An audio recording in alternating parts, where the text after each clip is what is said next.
Чайковский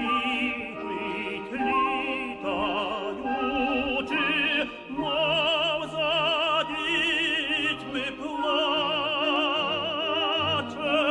сонце гріє. Good evening, everybody. Welcome to the stream. Hope you had a good weekend.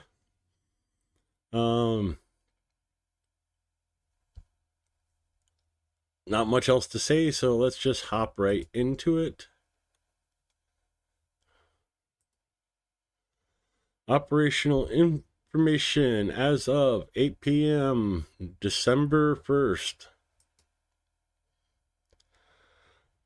Glory to Ukraine. The 1012th day of the large-scale armed aggression of the Russian Federation against Ukraine has begun. In total, 224 combat clashes were recorded during the day.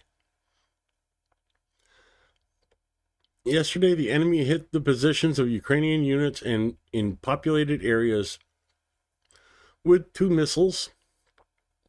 Also used 1,682 kamikaze drones, carried out 4,271 artillery barrages, 142 of them from rocket salvo systems, MLRS.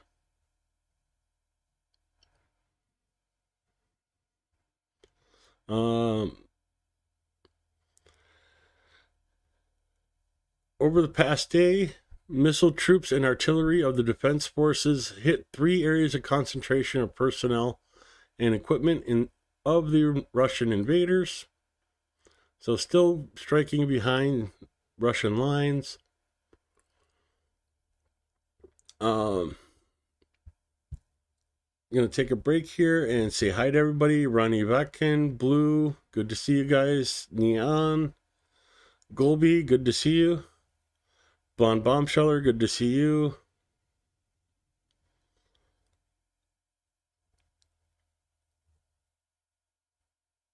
You know, we're a pretty small community, so it's pretty easy to keep eyes on things. And I prefer to talk about togetherness than worry about well, as Ronnie puts it, backstabbers. We have to be together. Russia's trying to divide us. You know, the old saying, divide and conquer. That's why one of my favorite phrases in Ukrainian is "Razom dopereможемо." Together we will win. And he's getting into the directions, starting with Kharkiv direction. The enemy tried to advance 9 times in the areas of Vachansk, Kozachny Lopan, and Hoptivka. That is not good news. That means they are Kozachny Lopan is over here. So Russia is trying to push through the Ukrainian border again in this area. Hoptivka is down here. So they haven't given up their designs on opening another front in Kharkiv direction. And of course, Vashchansk is over here. But yeah, Russia has not given up their plans yet on trying to occupy this area.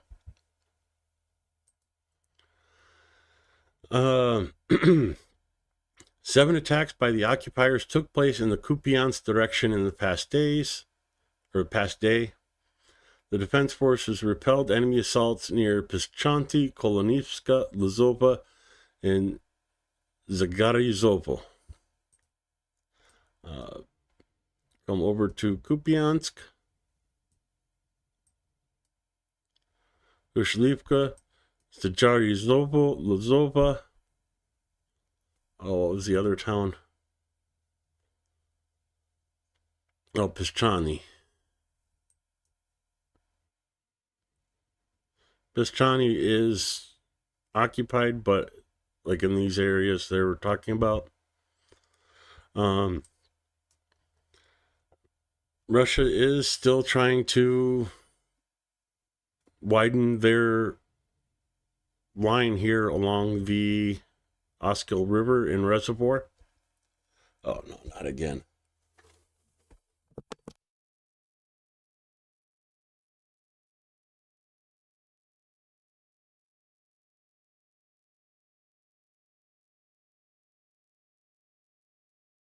Oh, I apologize about that. That one actually hurt.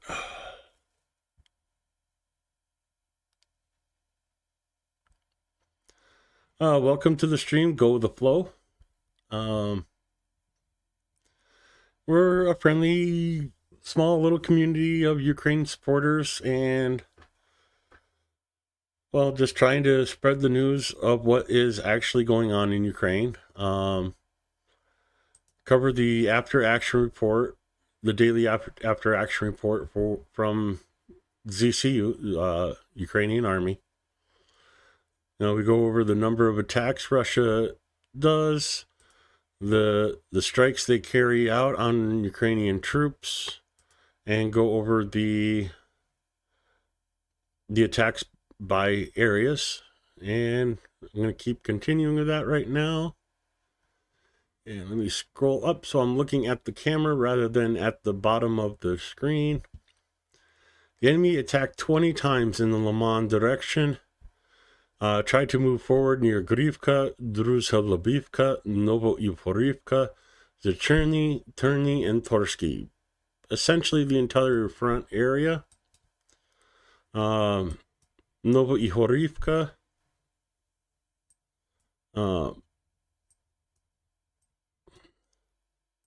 Terny is here with the reservoirs behind it. Torsk is here. There we go. Have to zoom in quite a ways. And Hirohorivka is over in this direction. The number of attacks in this area has ramped up in the last couple days, and starting to see more units being displayed for Russia in this area. I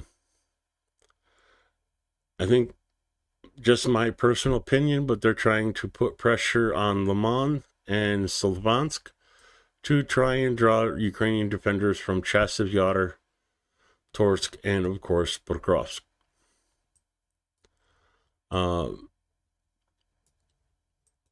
Moving on to Kramatorsk. I'm going to combine Kramatorsk and Torets direction because they are so close together. In not Kramatorsk, but my brain just went poof. Okay. In the Kramatorsk direction, the enemy made 17 attacks on the positions of our troops in the areas of settlements of Chasiv Yar, Pratechny, and Stupochny. 16 combat clashes took place in the Torets direction near the settlements of Toretsk, Nalapivka, and Serebryanka. Moving down here, Chasiv Yar, Stupochny, and Pratechny. Russia is really pushing in these areas. They really want to get past these mountains made from the mining debris, but Ukrainian is holding on to them, and it gives them a significant height advantage that is allowing them to react to see and react to Russian assaults quickly. You go directly south, and Toretsk is here. Just to give you an idea,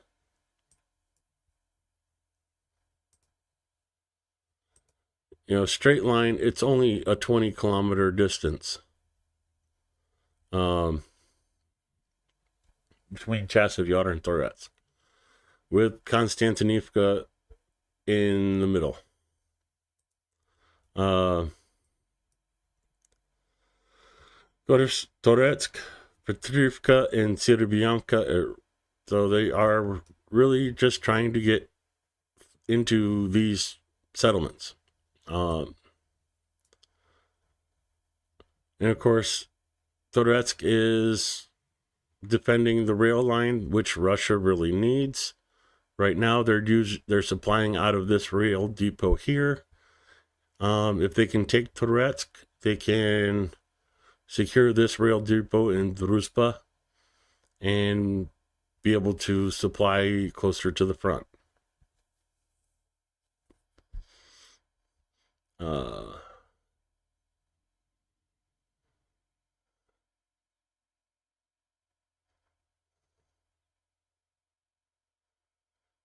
Oh, that's good to hear. Go with the flow. Good. So,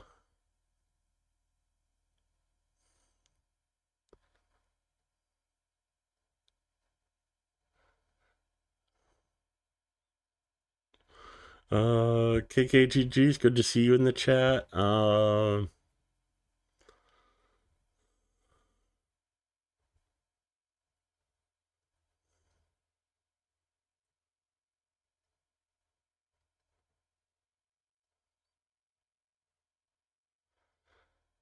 That's really weird. Yeah, because I can go. I went on my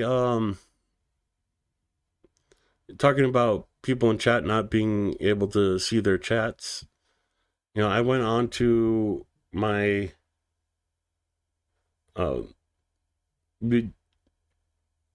YouTube interface and double checked, and yeah, there's nobody hidden or blocked at the moment on my channel, so I do not know.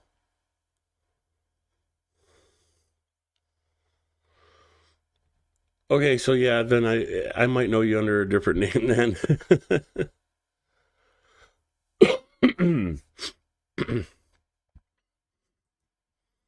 Anyways, moving on.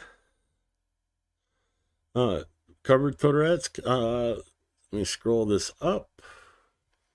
In the Pokrovsk direction, our defenders stopped 47 assaults. In the areas of Mirolubivka, Promin, Mirnograd, Lysivka, Krasny Yar, Jeshcheny, Zatovi, Kumtaski, Elizabetivka, and Novotrud. Same settlements, all across the same line. Promin, Mirnograd, Mirolubivka, Lysivka, Darshany, Novotrud, and Elizabetivka. There was one in the south. Oh no, yeah, Elizabetivka and Novotrud. So there's also an Elizabetivka in Khodorkov, down by Khodorkova. So I'm not sure where this Elizabetivka is. And in Ukrainian, it starts with a Y.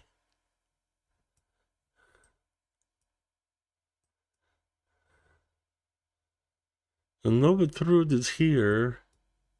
I would assume Elizabetivka would be close by, but I am not seeing it. Ah, actually, yes, I do. Elizabetivka is here. So yeah, basically all along this front to Khodorkova or Khodorkiva direction. And again, 47 assaults in that area, essentially 2 every hour. However, most of those are done either early morning or dusk or through the night. Yesterday, the Defense Forces repelled 54 attacks in the positions of our troops in the Khodorkivka direction, near Sansivka, Petrivka, Zora, Novodormika, Khodorkovo, Decheny, Delaney, Katerinivka, Romanivka, Antonivka, Ivanivka, Elizabethivka, and Uspenivka. Basically, where it left off in Zora, it starts off in Sonsivka, Bertriskivka, Kurkova, Delaney, Elizabethivka, Romanivka, Hanivka, Upensivka. So this, and basically the entire front of this area. There were some small gains in Kurkova by the Russians today, but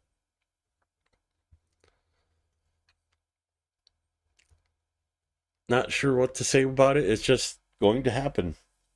When you send waves after waves of zombies, you're going to gain ground.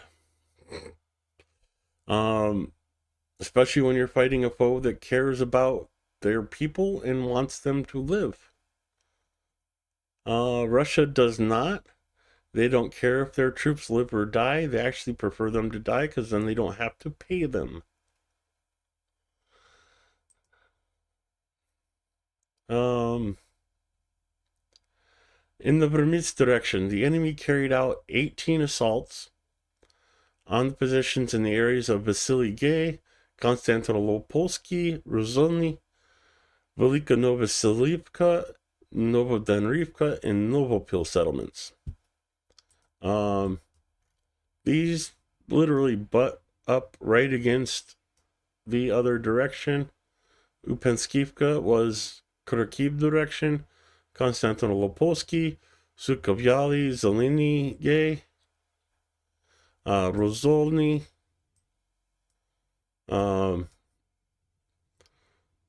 Novoselivka. They are saying, Deep State is saying, Russia made a push out to Novokomar. I have not seen the video that confirms this, and I'm hoping this is a mistake and will be corrected shortly, because if that is true, Ukraine only has one supply road for Velika Novoselivka coming in from the west.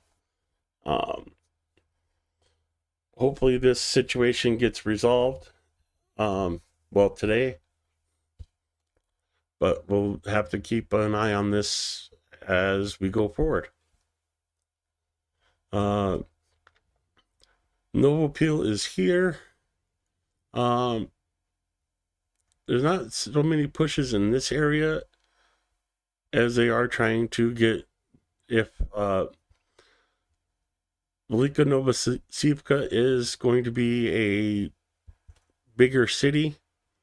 It's not huge, but I think this is 10,000 people. Pre-war, obviously. We'll have to, like I said, it's going to be a tough situation. We're going to have to keep our eye on this area in the coming days, weeks, probably months, with how slow Russia is advancing. Yesterday, the enemy did not conduct, Dnieper. Dnieper direction, Defense Forces repelled 4 enemy assaults. When they're talking about Dnieper, they're talking about the river and the reservoir here. And for the most part, I assume they're talking about the assaults in this area. They do not give us like town names to match up, but just assume it's in this area. And grab a drink here, get my throat back.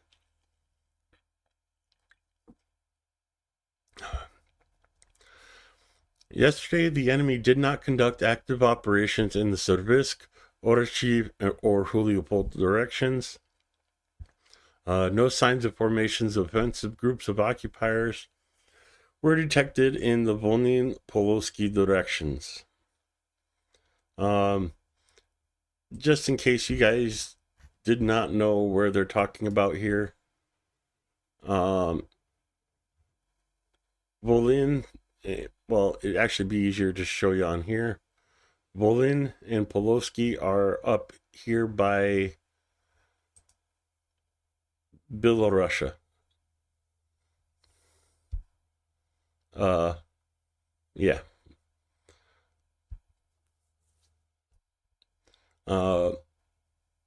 So when they give you that update, that's the areas they're talking about.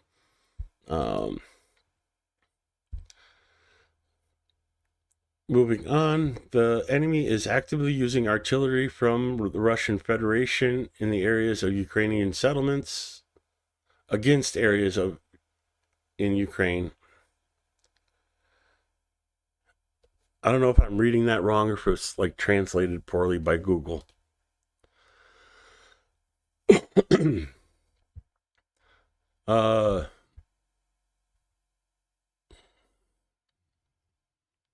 Okay, in the Sumy region, in the settlements of Velika Brka, Prozovi, or Prozovac, Bachiska, Alexandrivka, were affected by the fire of barrel artillery and bombs dropped or missiles dropped by aircraft. It's weird how it translates, but it's not anti-aircraft missiles. Sinsivka, Semivka, Bleshny. Oh, that one's hard. Bleshnaya, Mykolaievka of the Chernihiv region, and Tumofiuka.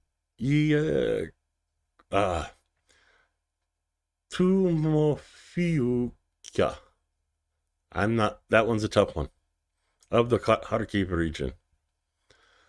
Oh, those are tough. Now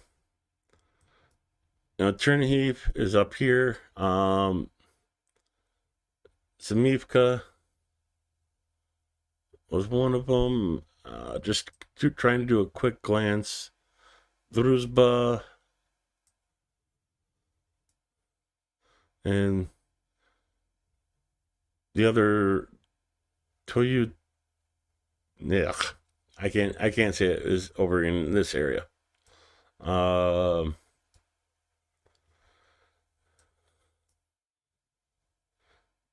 Timofuika is, well, are they talking about this one or are they talking about that one? So take your pick which one in Kharkiv they were bombing. So yeah, Russia is according to the Russians, they're allowed to fire across the border into Ukraine, but Ukraine's not allowed to respond back. And that's basically Putin's argument right now. The operation is ongoing in Kursk. 22 skirmishes took place in the last day. Enemy artillery fired 353 shots at populated areas and positions of our troops. And that is on, Russian soil. Russia is destroying their own cities in Kursk. Our soldiers inflict significant losses in manpower and equipment on the occupying forces and actively undermine the offensive potential of the enemy in the rear. Goes through the losses for the day. Of course, join the defense forces. Together we will win. Razom do Peremožimo. Glory to Ukraine, and of course, glory to the heroes.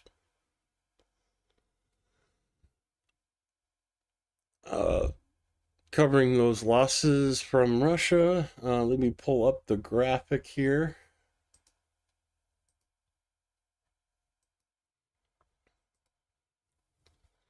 And total combat losses of the enemy, Russians on December 1st, 1,000 12 days into the full-scale invasion.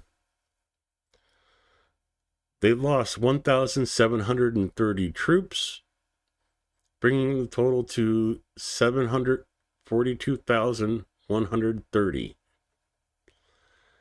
Almost getting really close to that 800 mark. I think they might be able to do it by the new year if Russia keeps up their meat waves like they have been. 6 tanks were also lost yesterday, 14 armored personnel vehicles, another 14 artillery systems, 11 UAVs, 1 cruise missile, 76 vehicles, and 2 special equipment.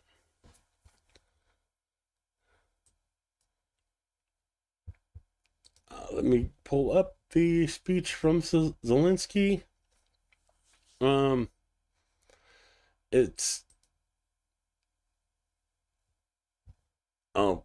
pull the air alert map. Just Chernihiv and Sumy regions are under air alert at the moment. I forgot to download the video and have to download it really quick. So here we go. Шановні українці, українки, сьогодні у нас активний дипломатичний день. В Україні з візитом президент Європейської ради Антоніо Кошта, також Кая Каллас, верховний представник ЄС із закордонних справ, і Марта Кос, єврокомісар з питань розширення. Важливо, що вони прибули в Україну в перший же день початку своїх повноважень. Це новий 5-річний термін роботи європейських інституцій. Посадовці змінилися, але курс Європи залишається незмінним. Безпека і справжній мир для всіх на континенті – це головний пріоритет. І сьогодні на перемовинах ми говорили саме про це, про спільні можливості зміцнити нашу ППО, реалізувати всі вже досягнуті домовленості в оборонній підтримці, а також детально обговорили, як можемо наступного року дати більше прогресу в перемовинах з ЄС щодо вступу України. Це дуже кропітка робота і багато в ній нюансів, але найголовніше – готовність і наша, і партнерів якнайшвидше рухатись в перемовинах.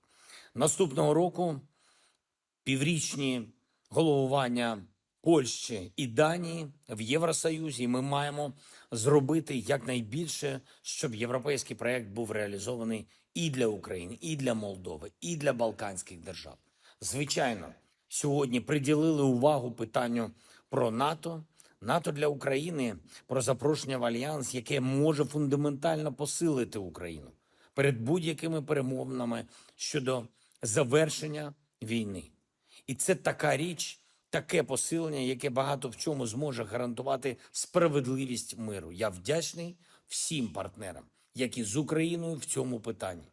Геополітична визначеність для України – це основа миру для всієї Європи. І сьогодні маємо важливий крок в Україні. Для підтримки наших людей цією зимою стартувала наша програма «Є-підтримка». 1000 гривень для наших людей. I wanted to stop it here because he's going from one major point to another unrelated point that's also major. He's basically calling out NATO, and I'm glad he's doing it. If you want to set the peace table, offer us security. Because we all know Russia will not abide by the peace deal. So yeah, Zelensky's basically telling NATO, you guys want us to capitulate and go for peace, fine.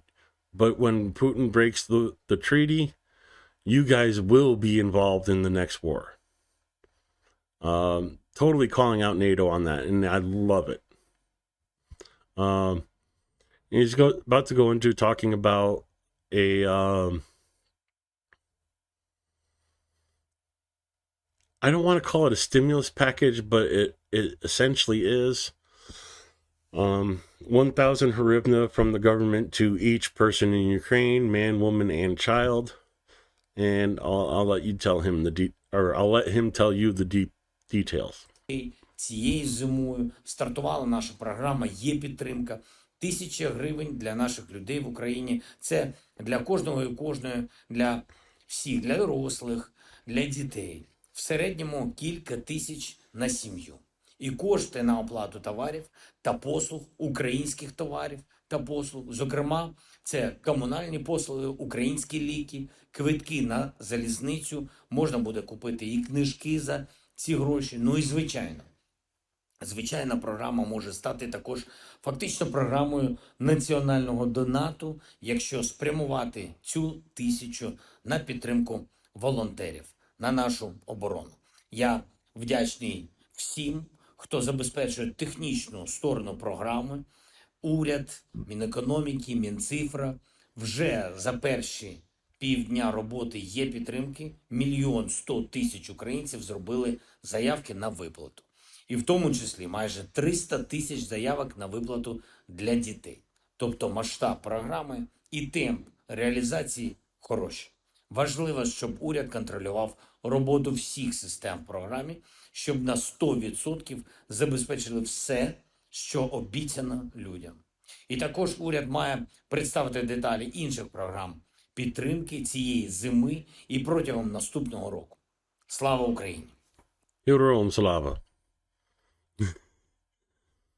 Hold on, I'm gonna capture that image later because that's one of the best like still frames I've seen in a long time. What he was talking about was basically if you have a couple with 2 children, that family is getting an extra 4,000 hryvnia this year or next year. And they can use it on anything. Even can be donated through them to units on the front, to investments for whatever they need, or go spend it on party if they want to. It is a stimulus package, but it's also a clever way to get around certain restrictions.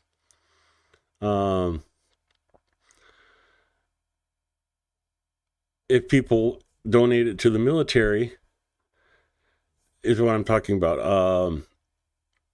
The money for this program came from, I'll just say, a foreign state that cannot legally provide military aid to a country at war. So they figured they can do humanitarian aid. And this is the route the humanitarian aid is taking. Either it's going directly to the people, where they can use it for what they need, or they can donate it to the military if they want. So it's such a cool move to have it done that way. Very ingenious way to get around a legal loophole.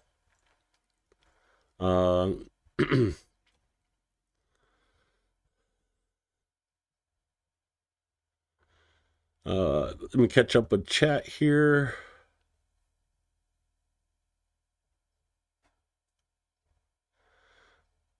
Don't worry about distracting chat. Chat kind of does its own thing while I'm talking and just getting the information out there. I enjoy seeing, the camaraderie in chat.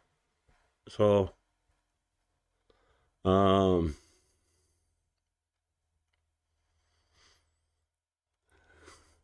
yeah, like Golby says, chat isn't serious. I'm the one that's serious. For most of the time anyways.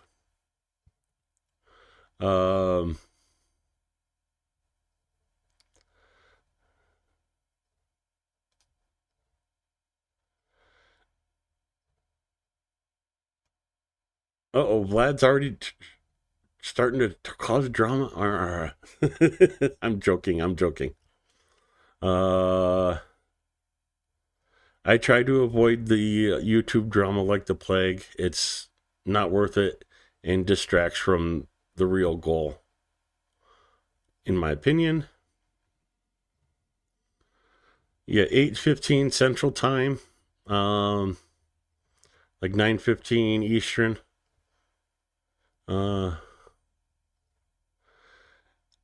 Yeah, I'm one of the few streamers that usually starts when I say my stream's going to start. Not half hour late, 45 minutes late, just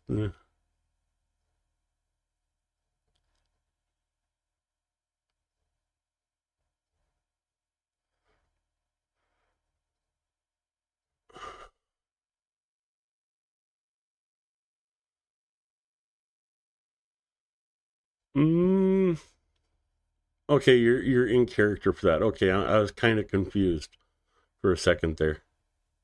I'm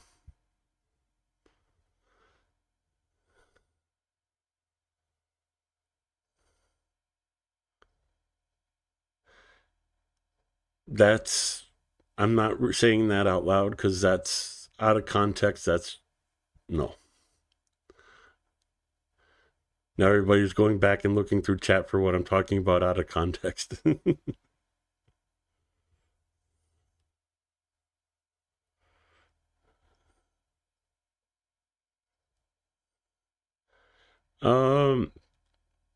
My voice is just not used to. Pigeon asked if I was feeling better.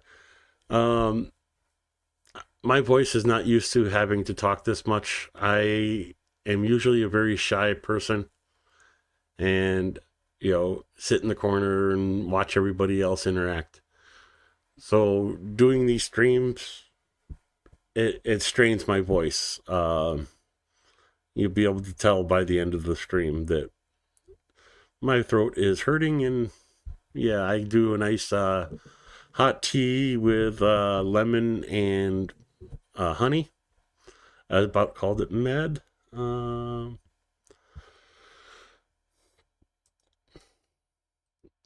I got a couple videos that I should have shown while I was doing the update, but I kind of just forgot about them. If I could find my channel, there it is.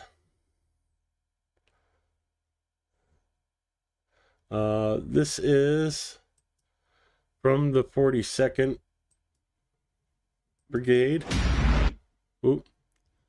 Up by Kharkiv, Blonde Bombsheller. You should know this brigade.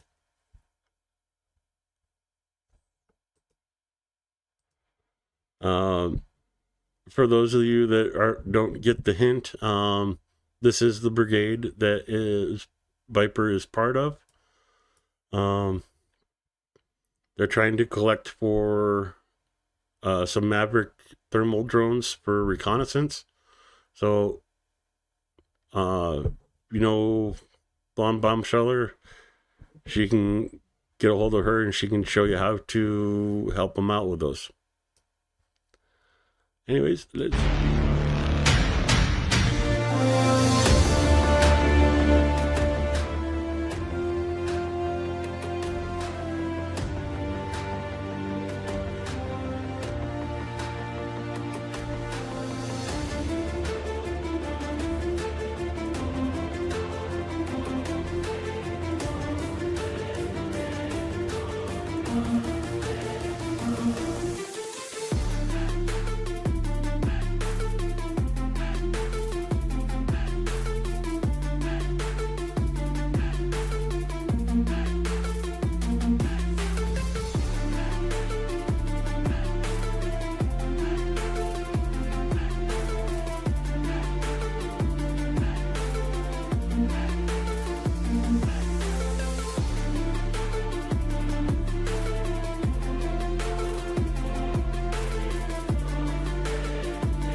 One thing I want to point out here is if you weren't paying attention.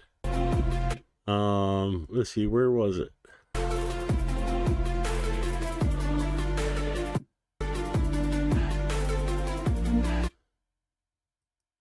these are the golf carts that China provided Russia as military vehicles.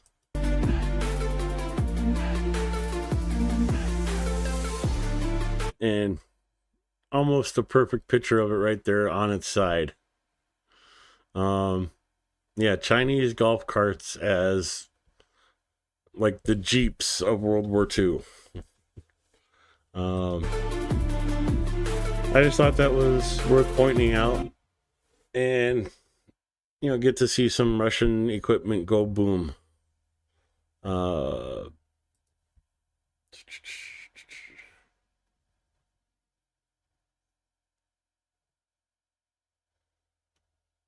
I got a bit of a longer video I wanted to show you.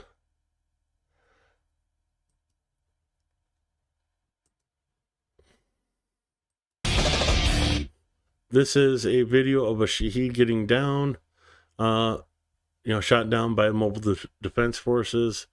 It doesn't say where or the unit that shot it down, but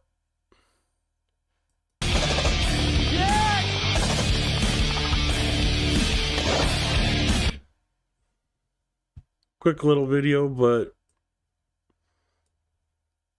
nice to see the Shaheeds getting taken out so the air alerts don't keep going.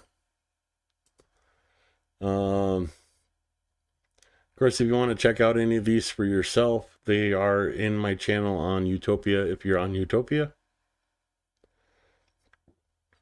Oh, and it's so bad in Russia, even the beavers are hating on Russians. So let me read to you what the says under this video. In the Leningrad region of the Russian Federation's, beavers went on a counterattack. They gnawed several trees, which, when they fell, cut power lines and left 4 settlements without power. In addition, while the power workers were driving, the beavers built a dam that blocked the road for the workers, and this is them unblocking the road. So, even the beavers stand with Ukraine. I'm sorry, but that is so just like awesome.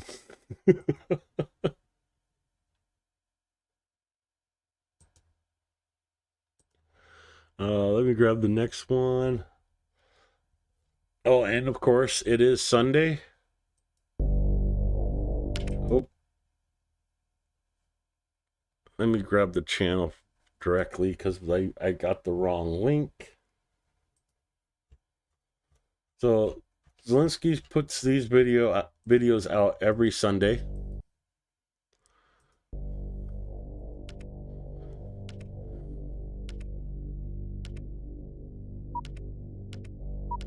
And this is, of course, all the drones and missile strikes in Ukraine for the week.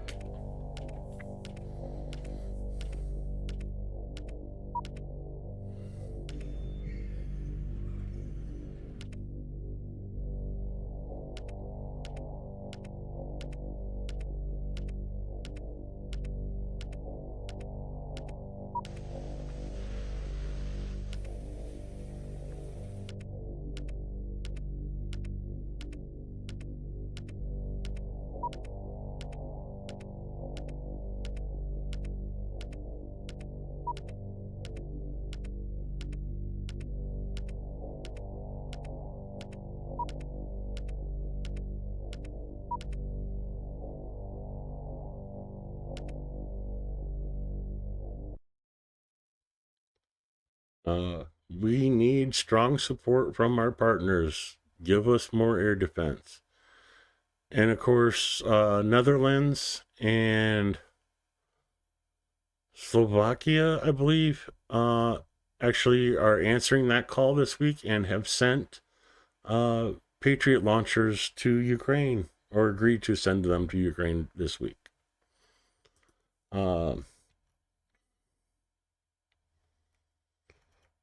The last video is kind of a longer one.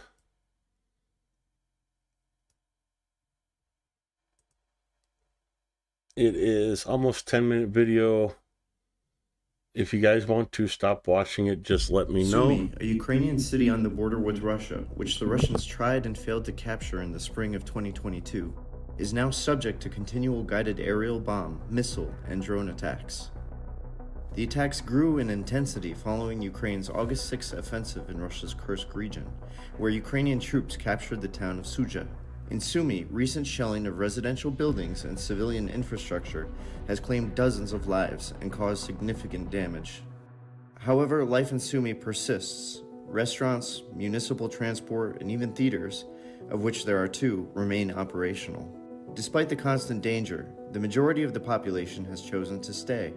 Kyiv Post traveled to this frontline bastion in northern Ukraine to witness life on its streets. A pile of broken bricks and destroyed cars mark the remains of a car service station hit by a missile just before our arrival. Tragically, lives were lost under the rubble, and the cars being repaired were reduced to scrap metal. Among them was a brand new Ford Fusion, purchased only days before the airstrike.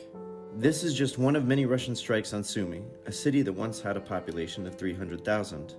Located less than 50 kilometers, 31 miles from the Russian border, Sumy is among the cities bearing the brunt of the conflict. For rescuer Denis Kovalyov, today is just another day on the job.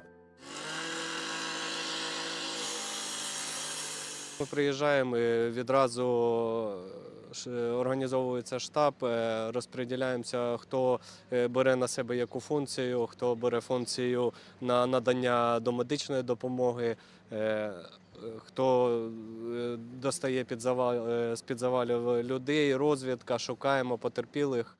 He and his team wear hard hats, bulletproof vests, and tourniquets because Russia frequently employs double-tap strikes, attacking a civilian target and then targeting the rescuers who respond. Найголовніше для рятувальника – це врятоване життя.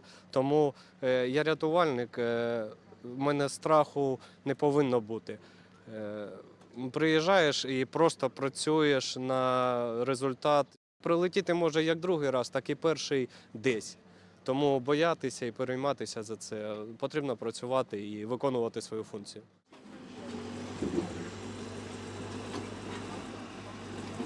Sometimes there's no one left alive to save. In Sumy's private sector, the remains of 2 houses stand as grim testimony to the destruction. Among the rubble are toys that belonged to a 14-year-old girl who died in her sleep. Наразі це залишок ворожого шахеду, який спричинив такі значні руйнування і, на жаль, гибель трьох людей. Вони всі загинули ось в цьому будинку. Це була якраз глибока ніч, початок першої ночі, і ворожий шахед влучив в цей будинок. Власник, він вижив, на щастя. Загинула дівчинка, 14 років, її мама і сестра. This is why Russia attacks in the middle of the night. So when they hit a house, the people are home in bed and less likely to hear the air alarms and react to them. It's disgusting, and Russia is a terrorist state. Сестра власника. Oleksiy Kluyev and his team assist in clearing the wreckage after rescuers finish their work.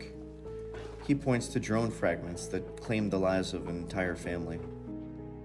Volodymyr Huba, a neighbor whose house was also damaged that night, recalls trying to reach the victims before rescuers arrived.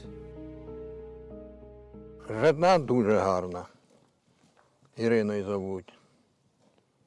Вона медик. Всім допомагала. Не хватило десь 2 неділі. Дочки 15-ліття. Вже тут справляли, там до сих пор і цвіти, мабуть, лежать. Ну що ж, похоронили. Згоріла дотла. Я вийшов, допомагати нікому. А Толіка, вот этого хозяина, витащили і положили в машину. Він тільки спросив одно, як моя Анечка. Kovalyov says working in emergency services amidst the Russian invasion takes an emotional toll. Дуже печально бачити загиблих дітей, поранених дітей. але на службі максимально намагаємося вимикати, тому що, ну, скажімо, вмикати холоднокровність. Тому що якщо працювати з теплим серцем, ти починаєш відволікатись від того, що ти потрібен робити. А потрібно робити все швидко, злагоджено.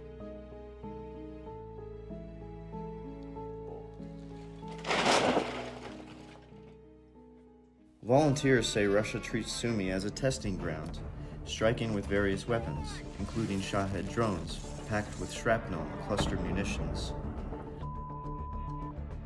One recent cluster missile attack left a courtyard in ruins. Ми туди приїхали, у нас дуже багато працювати туди приїхало, всі підрозділи.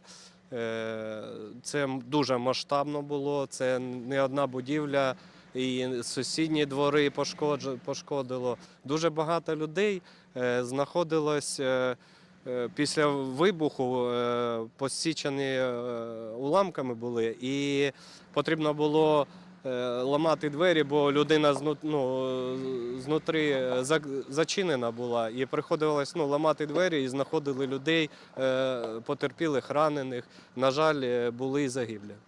Відбувся приліт ракети, також вона була оснащена касетним боєприпасом, і ця ракета вибухнула над будинками, і цими касетами посікло будівлі, загинуло 12 чоловік тоді.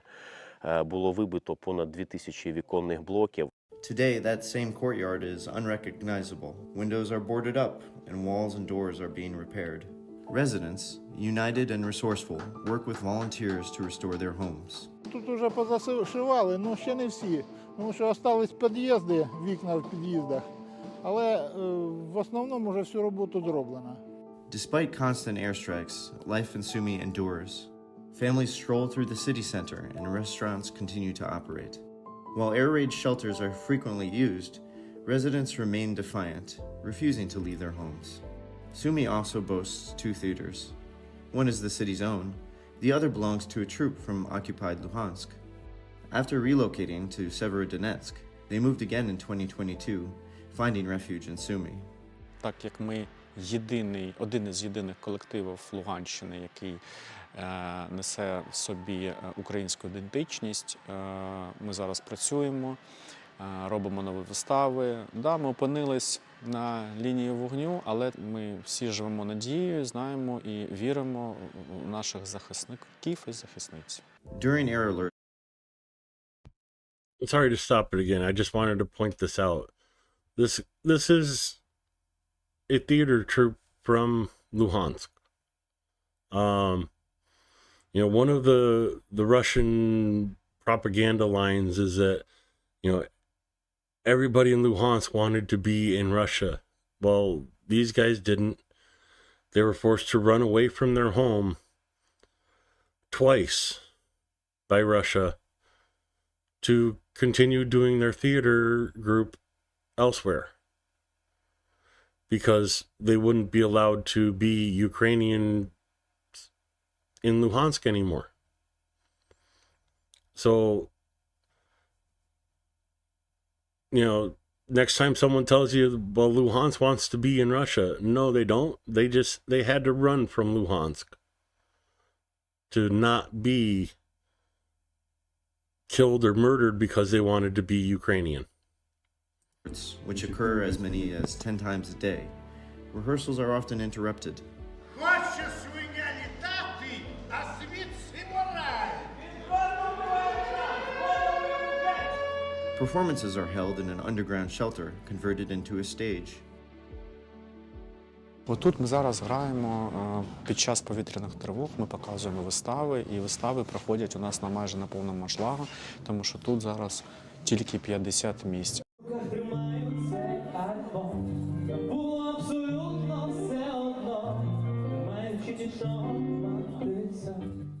Still, Sumy's residents remain steadfast, placing their faith in the Ukrainian army and international allies. Найкрутіша професія в світі – це рятувальник. Всіх рятувальників, я завжди кажу, в світі оберігає Бог. Я дуже радий, що я тут, я І думаю, що я багато зробив і хочу ще більше зробити для України, для світу в цілому. Чого вони пішли? Все раді того, щоб захватити землю, захватити, поработити народ. Ну, це їм не вдасться. Ні. Ну, зробили вони нам больно, що зараз люди гибнуть кожен божий день. І старі воюють зі стариками. Що це за вояки? Незважаючи на ці всі страшні руйнування, ми об'єднані, ми працюємо, ми намагаємось допомогти посильно. Ми залучаємо благодійні організації, міжнародні фонди. І я впевнений, що спільною працею ми зможемо подолати ці всі наслідки, зможемо подолати ворога.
Yeah, I saw it.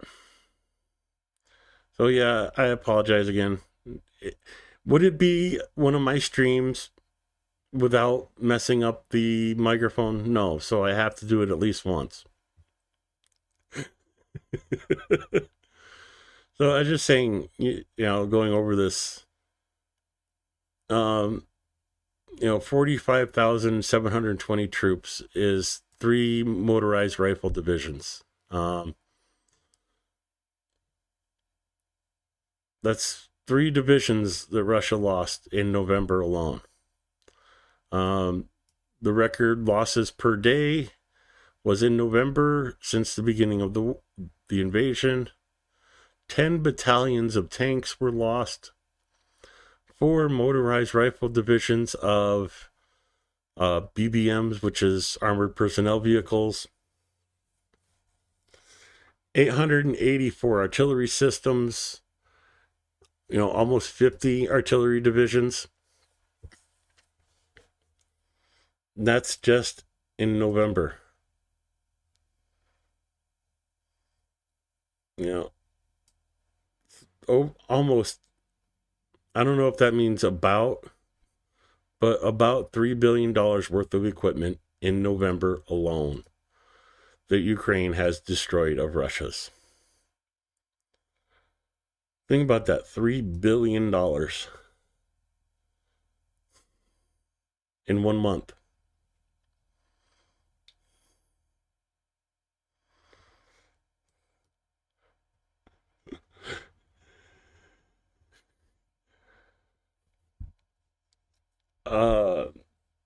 Yeah, it would not be one of my streams without the microphone mess ups. Shit. I was trying so hard too, and I still messed it up. Oh gosh. No, just the air alert in Chernihiv, but unfortunately that air alert has been going for 10 hours and 27 minutes. Sumy has dropped off after 10 hours and 26 minutes. So hopefully the air alert in Chernihiv will shut off soon. As for mainstream media, there's only one real story for today about Ukraine. And that is Russians panic as Ukrainian forces fling 40 cruise missiles, ballistic missiles, and drones at targets in Crimea.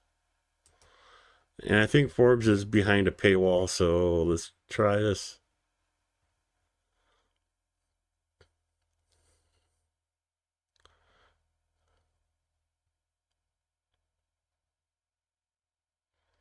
So, not the current missions, but stock footage. A powerful coordinated strike on Friday, Ukrainian military bombarded Russian bases in occupied Crimea with no fewer than 40 deep strike munitions. Russian channels are in a panic as debris is hitting targets. As reported by War Translated. So, that's a gentleman I follow because he makes a lot of cool Ukrainian language videos accessible to English speakers. It appears the raid was primarily a feint, one the Ukrainians hope will compel Russians to divert additional air defenses from elsewhere along the front lines.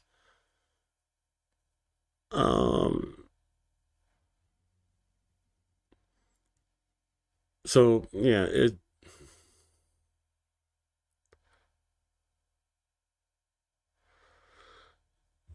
it's just, it goes on to talk about other stuff that's not related to that, but Friday night, Black Friday was a real Black Friday for Russians in Crimea. Again, 2 days ago, Zelensky said the thing about NATO and said it again today. Yeah, I'll go to your peace talks and agree to anything if NATO comes in and protects Ukraine. A lot of stuff from days and days ago, but no real reporting done about Ukraine today. I shouldn't say real reporting, but no reporting by mainstream media about Ukraine today because they're so busy with Syria, the protests in Georgia, and of course, the big news in the U.S. is Biden pardons Hunter. So, there's probably 1,000 news stories out there right now about this. It is what it is. It's We just had Thanksgiving. It's family time. Of course, you're going to think about your family around this time of year. It is what it is. That's all I'm going to cover of the news today, because I'm not about Syria. I'm not about Georgia. It is a good situation for Ukraine. Other than that, kick Russia's ass, guys. Talking to Syria and Georgia.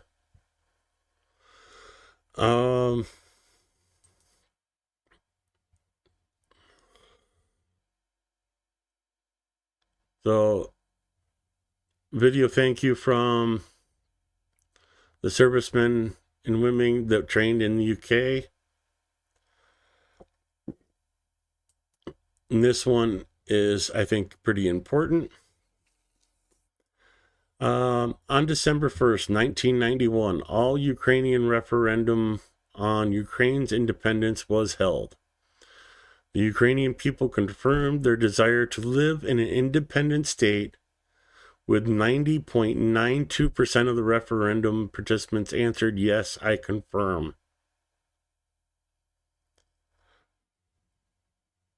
Let me just say that again. 90.92% of the participants answered, "Yes, I confirm." And that was 84.18% of the population of Ukraine at that time. So all these BS Russian apologists saying, well, they want to be part of Russia, they're a significant minority. And right there's the numbers to prove it.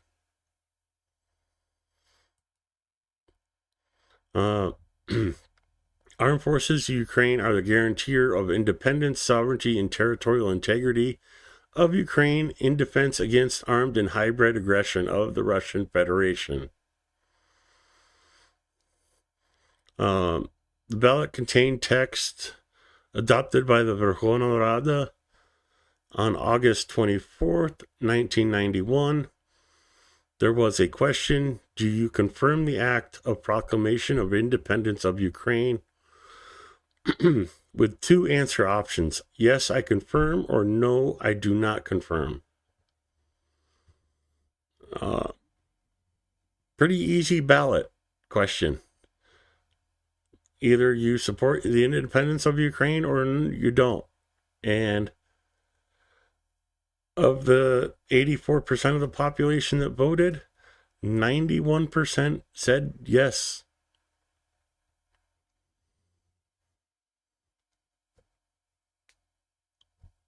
But now they want to be part of Russia. Those numbers don't change in this amount of time.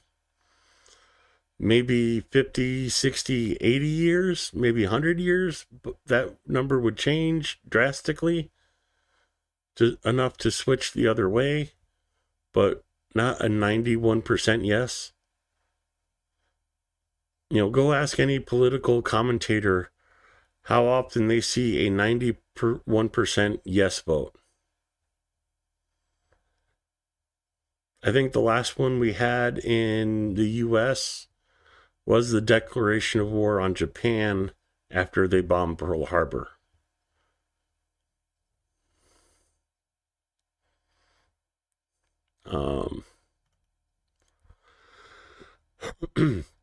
The referendum was held in all 27 administration regions of Ukraine, 24 oblasts, the Republic of Crimea, Kyiv, and Sevastopol.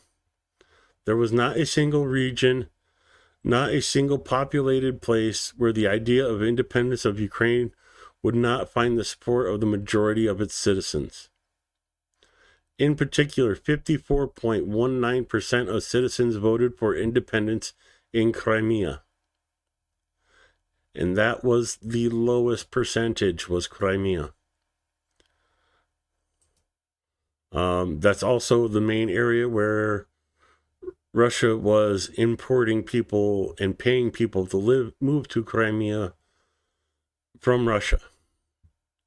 So, and still majority vote in Crimea. 57% in Sevastopol, and 80% of citizens in Donetsk, Luhansk, Odessa, and Kharkiv regions voted for their own state. Ivano-Frankish, Lviv, Ternopil, Zolny, Ravini, Zhotomir, Kiev, Klemensky, Cherkasy, Vinnytsia. More than 95% of the citizens voted for the independent state.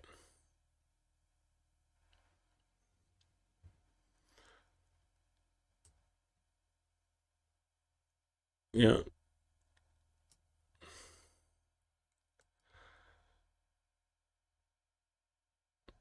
So, okay, you could say that. You could say it about Crimea and have somewhat of a valid argument, but the majority said independent Ukraine. And, you know, the majority, well,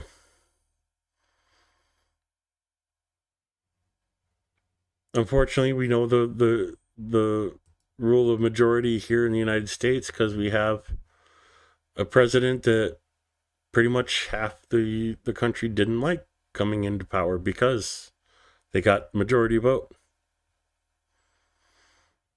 But for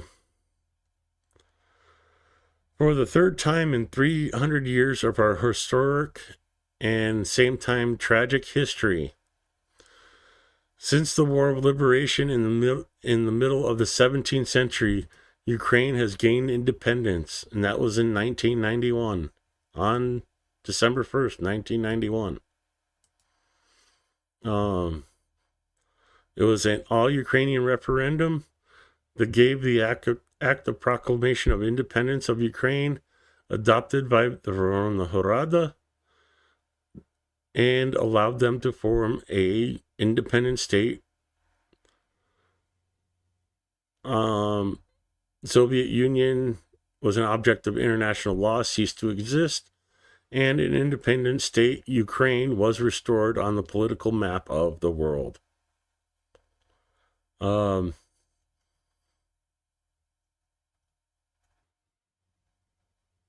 numbers are out there.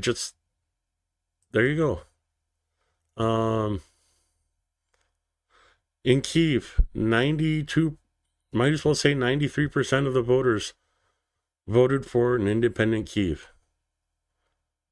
It's just, you know, the 7 people out of 100 have the really loud voices and apparently are heard more often by people with blinders on. Oh, grumble, grumble, grumble.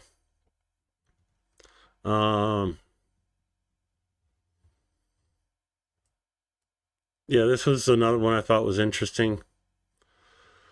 Almost 1 million air targets have been recorded by radio engineering troops since the beginning of the full-scale invasion of Russia. Imagine that, 1 million air targets from a foreign country flying over your country. That's scary. Was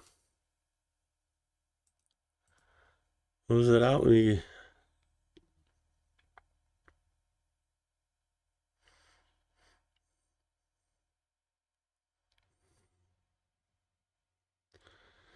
Okay, Donald, you did what he said. You don't have to do anything else.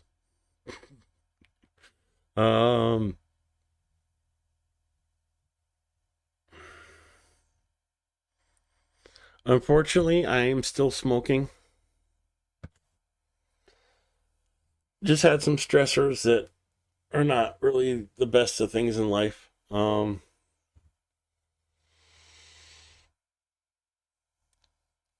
Yeah.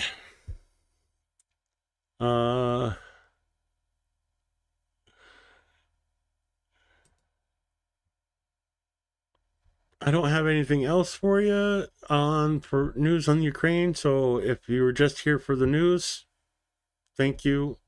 Have a good night. I hope you enjoyed the stream. And remember, Razom the Paramojimo. Together until victory. For those that want to hang out, I want to show you something.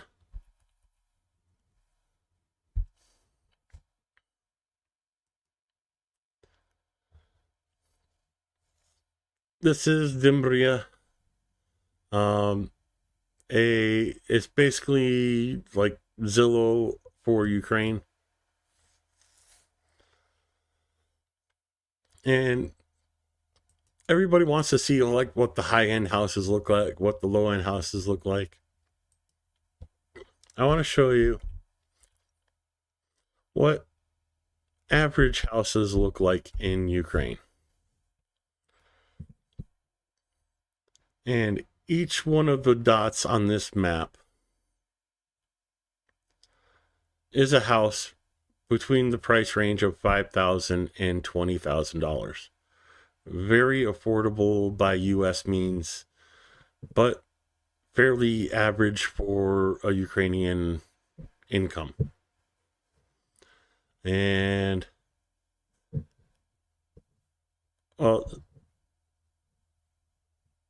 I'll give you guys, somebody in chat, a chance to say a region.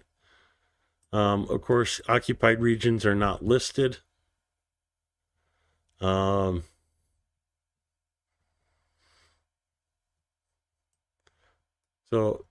until someone does that, you can get pretty close to the front line to buy a house if you wanted to. Here's one. You know, this is the Oskil River. And just on the western side of the reservoir, there is this house for $7,000 US.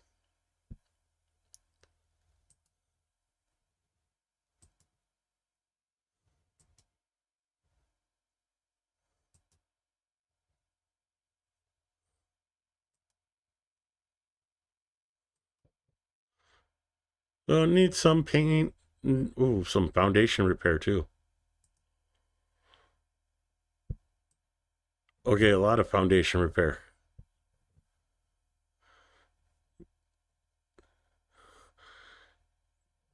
Oh my God, they have curtains that match the wallpaper.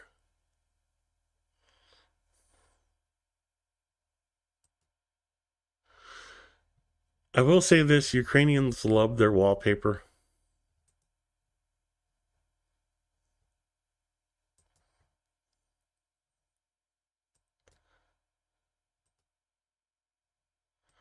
But fairly typical house, right by the front.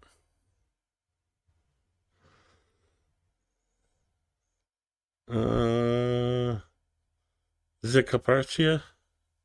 You're going to go way, way over here.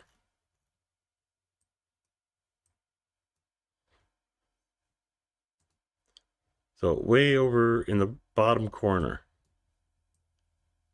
Oh. So, let's go like right at the top end of the price range. Oh, actually, I see this one right here, right next to the border. Right next to the border with Poland. Hold on. Two-story house. Don't mind this. This is a mistranslation. It's 100 square meters. So it's 1,500 square meter property. 5 rooms. They don't count bathrooms and kitchens as rooms. But that is the place here. Not a place for me because 1, 2, 3 story. Stairs, no. Got a bench right out front of your driveway. An entryway, and looks like an unfinished Just the brick shell of the building. Oh, parts of it are finished.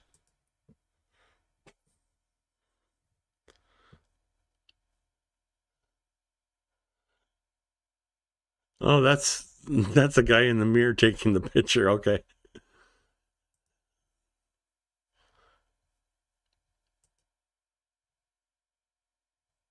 So, a pretty standard house in Ukraine for that price.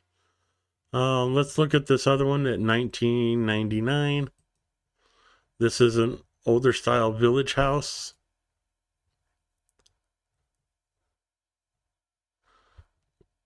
They got wood for winter, that's for sure.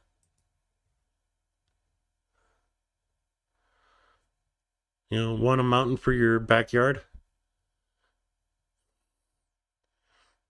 Set up a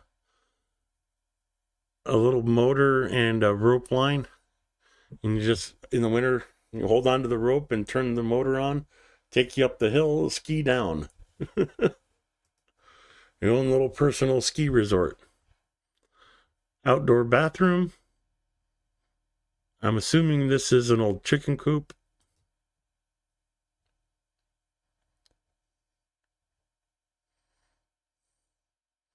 But like your property line goes back up to that line, I'd assume.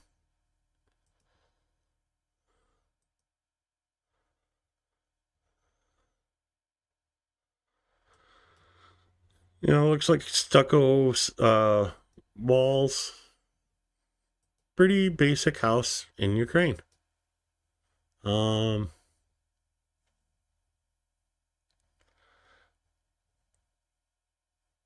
No, you need to suffer. Never mind.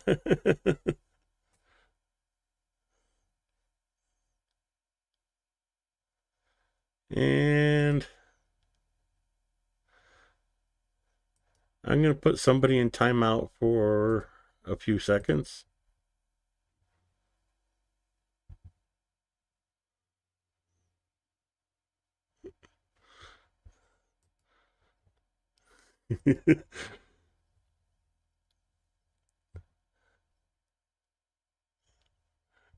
Sorry, Raptor, but no caps, please.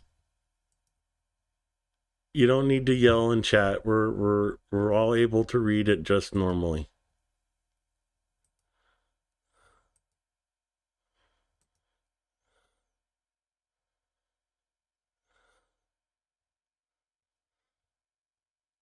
Okay, 10 more seconds. uh,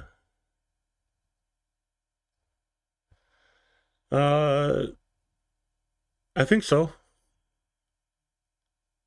No pigeon. I was just messing with somebody. I only timed him out for 10 seconds.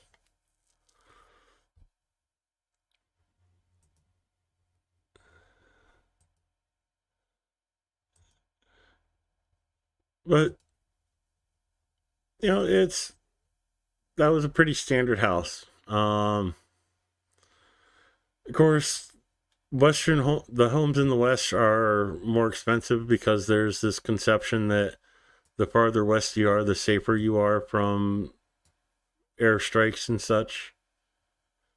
I kid around when I talk about moving to Ukraine that I need to get a home in every oblast because I can't pick which oblast I want to live in. I'd love to be down here by Odessa. 15.5. Not much of a house. Again, it's a pretty standard Ukrainian house. But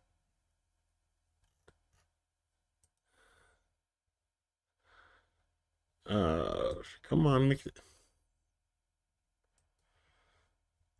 I'll zoom in this way. So there's a house, there's the beach. Can you imagine walking to the beach? How much you'd have to pay for a house in the US to be that close to a beach?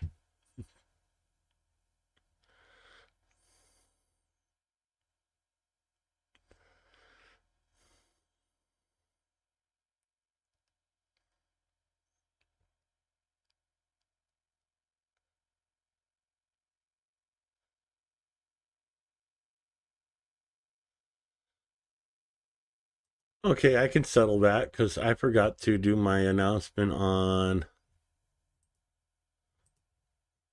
I forgot to go and do this.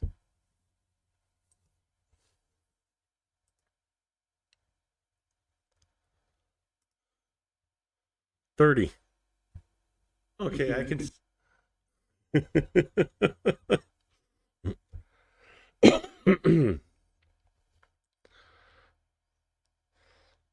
uh,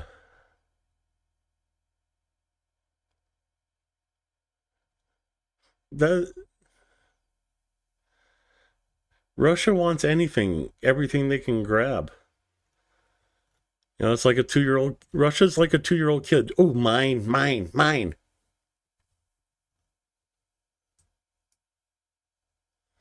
You want to know what Russia wants?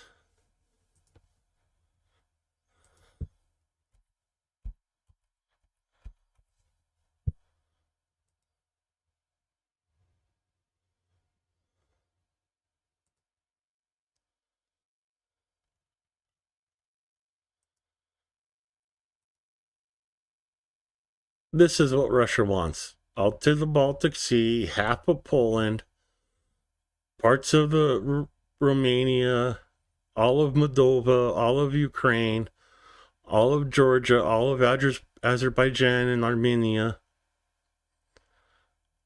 Oh, let's not leave out Kazakhstan, even though they have a puppet government there. Let's not forget Belarus, even though there's a puppet government there. This is what Russia wants. Anything they can take.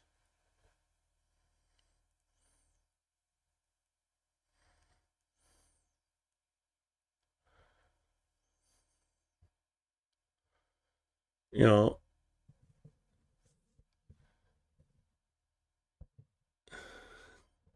yeah, like I said, Russia is a 2-year-old. They're going to push every boundary out there until someone stands up to them and says no. Well, guess what? That somebody was Ukraine. And unfortunately, the rest of the West went behind Ukraine and went, yay. Here's some, yay.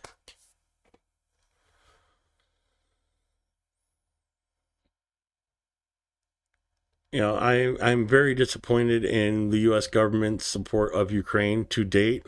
I have a feeling I'm going to be more disappointed, but I'm hopeful that will change.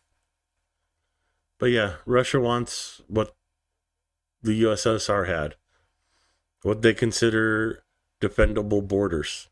But for Russia to feel secure, they have to control 3 times their population in other territories.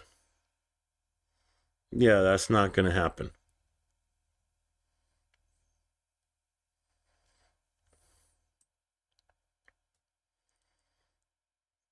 Oh, and just to note, Peter Zeihan, this was his prediction in 2016, and just now, our politicians starting to realize that this is the truth.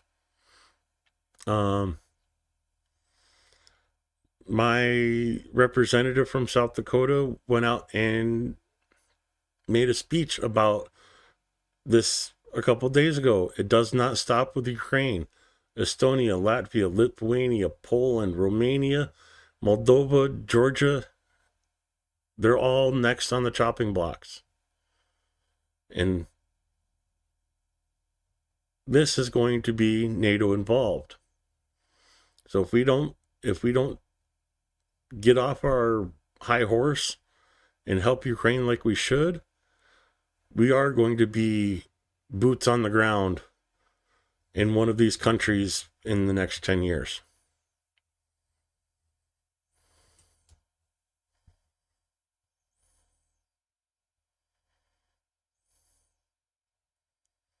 Um,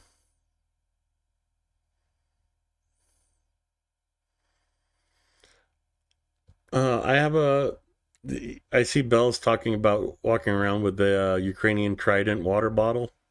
Um, I bought a baseball cap in Ukraine with the Trident on the front. And anytime I go outside, that hat goes on my head. I was wearing it for the stream, but I kind of need to leave it by the door because if I wear it for the stream, I take it off and I forget it up here. So it's hanging next to the door, and every time I go out, that hat goes on.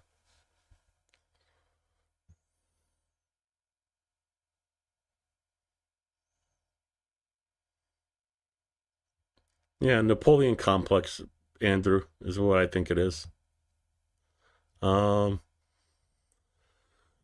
So yeah,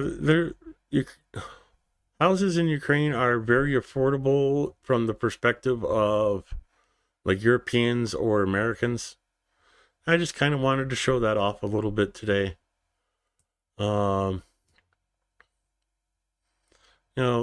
show off something on the low end. Right at the 5,000 mark that I set. Yeah.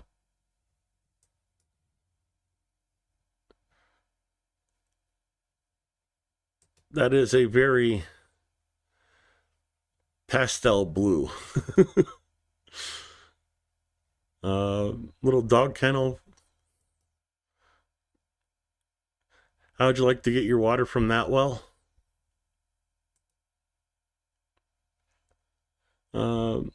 Looks like a little outside gazebo eating area. A very artistic family must have lived in this house.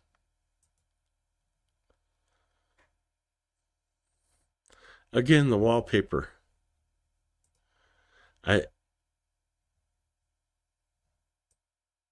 This one's not bad. It's actually tasteful, but that one's just too loud for me.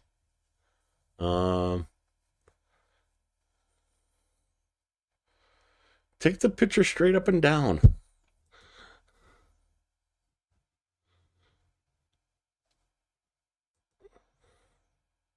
Oh, there we go.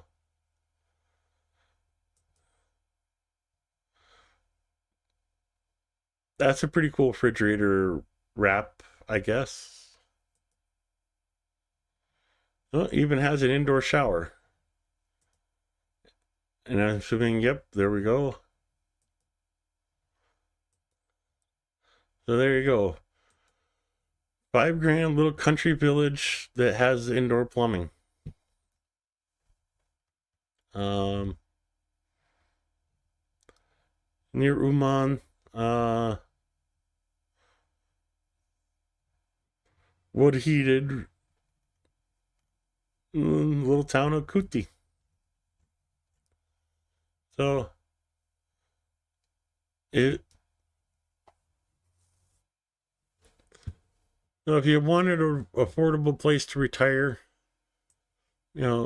I'd definitely look into Ukraine after the war. It's very comparable to like one of the other major hotspots for expats, price-wise. And it's easy access to Europe and,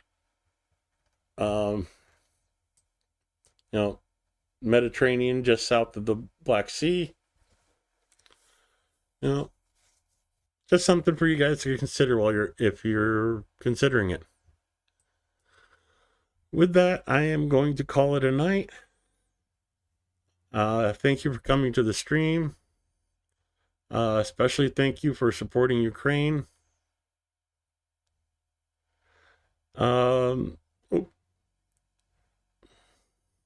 Yes, I am in the process of negotiating for a house right now.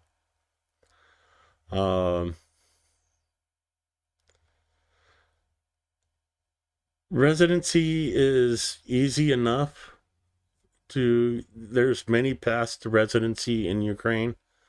It's not like the US where there's huge restrictions and 1,000 hoops to jump through. Ukraine makes it very easy to immigrate.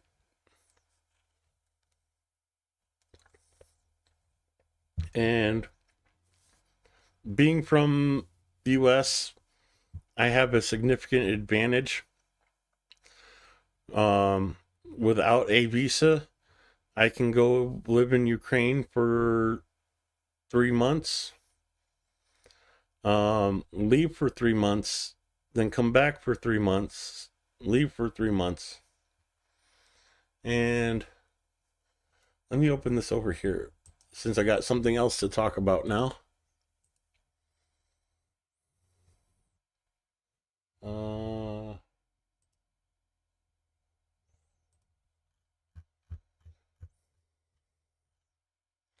So pull this over here for you guys.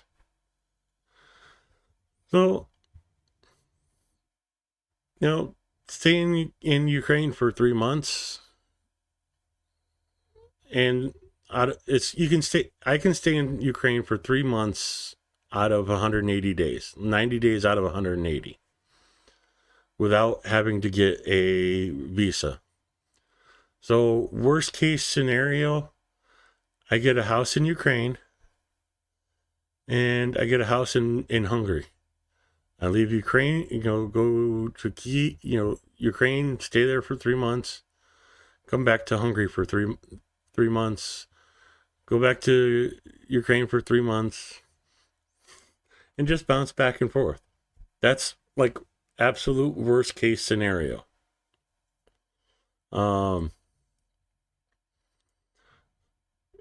Slovakia, EU has the same rule, 90 days out of 180 days. So yeah, I can go live in my house in Ukraine for 3 months and then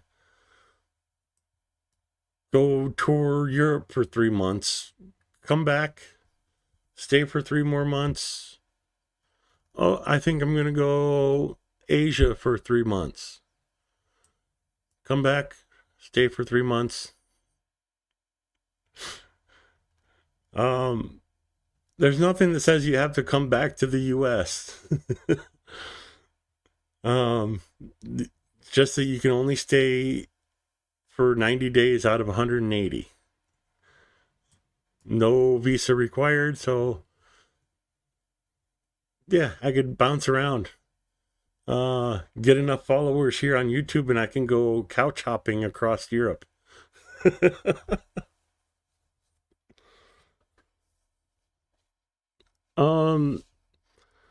Yes, that's one of the paths for residency.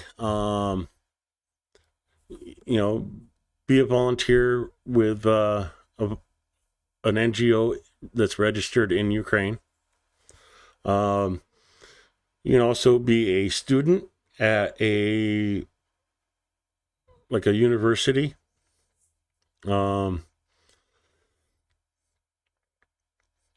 One of the big loopholes that, I shouldn't say loopholes, but one of the paths that a lot of people use is they start a business in Ukraine and they buy their house in Ukraine with that business, so the business owns it.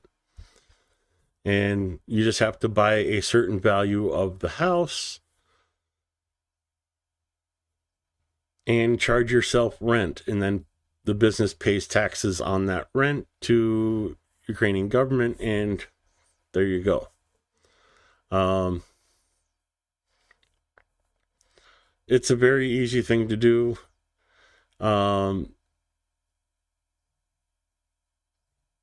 There's so many different ways to get your residency permit.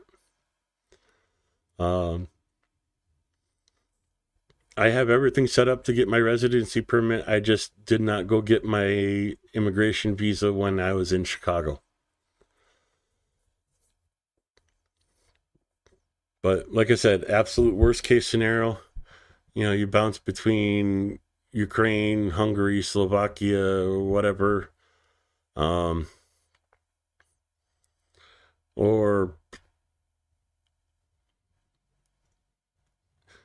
the reason I'm looking at Ukraine is because I was even looking at it before the invasion. Low cost of living. I'm essentially retired, and the money I get from my retirement, I could live in Ukraine for 3 months and save up $3,000 and go on a vacation.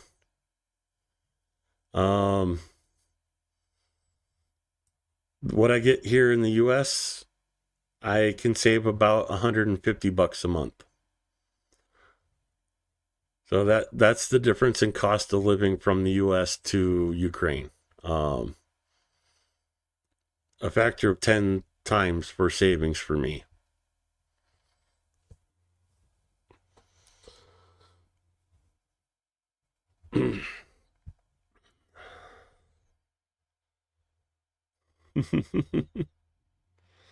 I think you're gonna have some competition trying to sell beets in Ukraine. Just a little bit.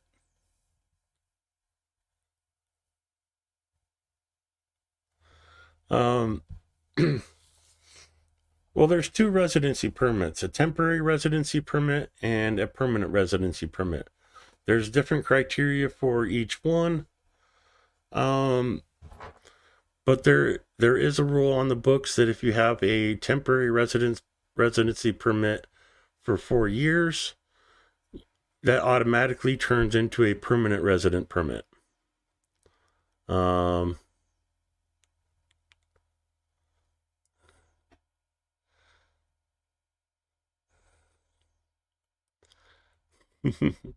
So it's and let me pull up the website for Just Icon Legal Services. This is the lawyers I use to get my tax ID number and set up my business in Ukraine.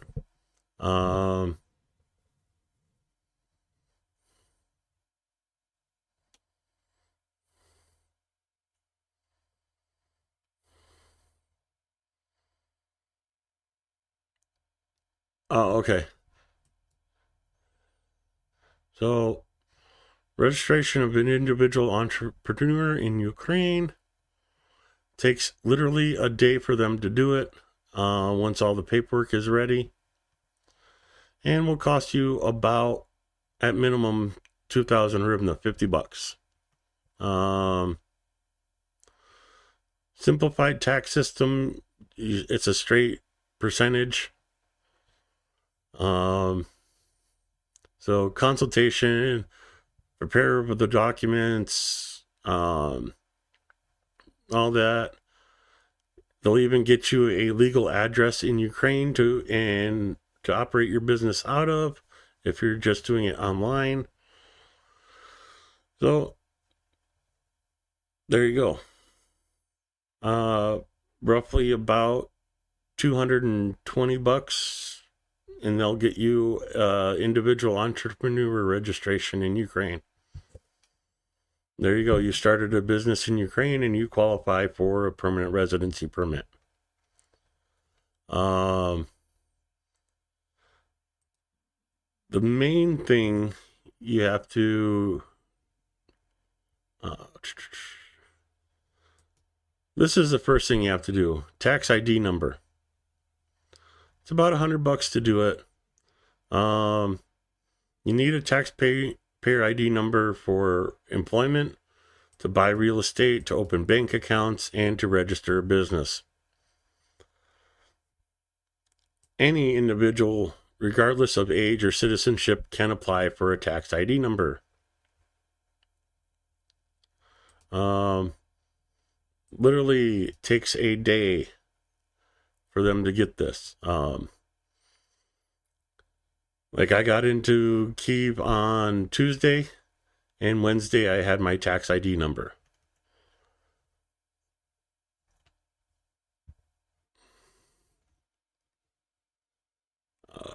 Go back here.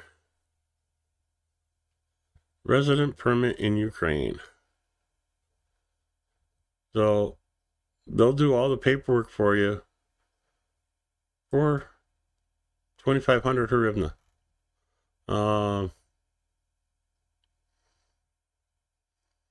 You know, temporary resident permit is valid from 6 months to 2 years. Permanent is valid for 10 years.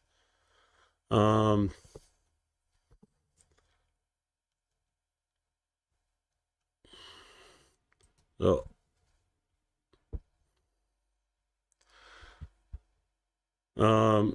either employed, business registration in Ukraine, that's easy. I've already done it. Marriage, study at a university, or volunteer activity.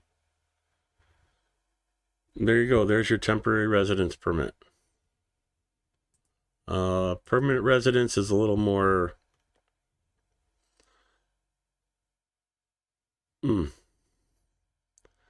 involved.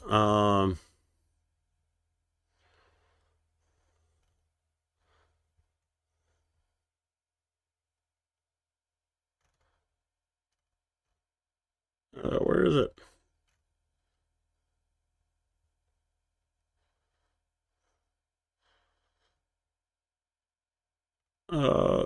So marriage to a Ukrainian citizen, minor children that be from Ukraine, persons having territorial origin from Ukraine can get permanent residence right away. Investors in the economy of Ukraine. If you invest at least 10,000 or 100,000 USD, you qualify for residency permit in Ukraine. And what a lot of people do is they start up a business where they're the sole proprietor, pay some guy in Ukraine to be the CEO of the business, but with no ownership rights. Buy a house for 100,000 in Ukraine, or an apartment, and there they go. There's your investment in the economy of Ukraine. Of course, foreigners who serve in the armed forces, guardians of citizens of Ukraine, highly qualified specialists and workers, and science workers, persons who are of interest to the state, and of course stateless persons. If you renounce your citizenship to other countries and become a stateless person, Ukraine will accept you. And this is the other one.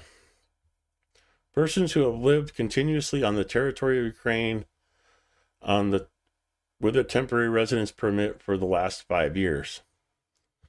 So if you qualify for the temporary permit and stay in Ukraine for 5 years, you automatically get your permanent residency permit. So there's many, many paths to immigrate into Ukraine, and they are expanding it. Looks like Kharkiv has gotten error alert started 2 minutes ago, and Sumy almost 5 minutes ago.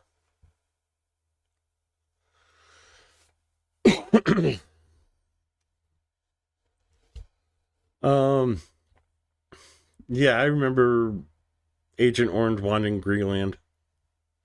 I remember the controlling the people there going, ha.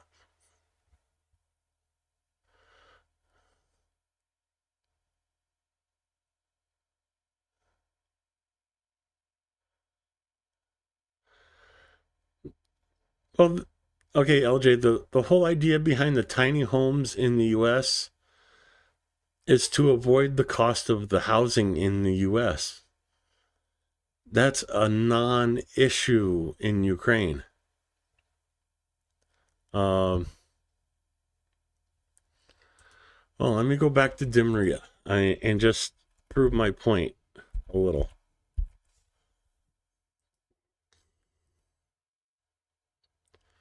So we looked at houses for between 5,000 and 20,000. When it loads, let's say from 1 to 2,000 USD. And I want to see a list. I want the cheap ones first. Okay, that's probably not right. But here you go, $1,000 for a house. You know, it needs a paint job. Here's another one, $1,000.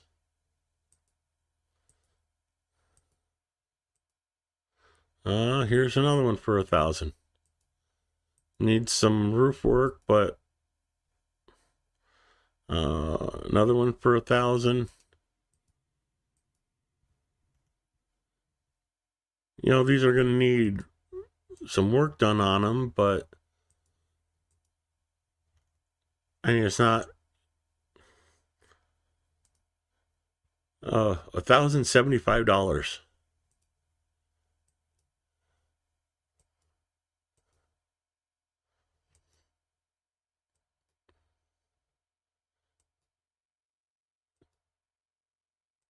I mean, that's not bad for $1,075.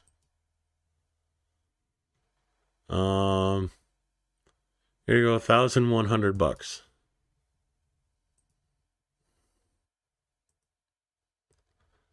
You know, I like that brickwork. Looks like there might be a few tiles on the roof to repair.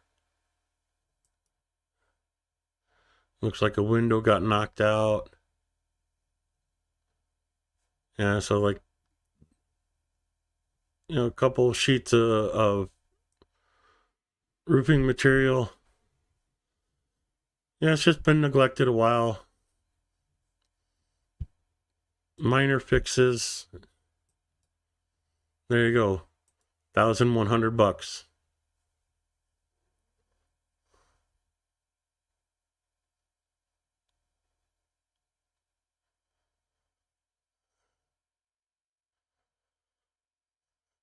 No, materials are cheaper, but like for $300 you can hire a guy to work on your property for an entire month. So, you know, labor is the thing that really costs in construction.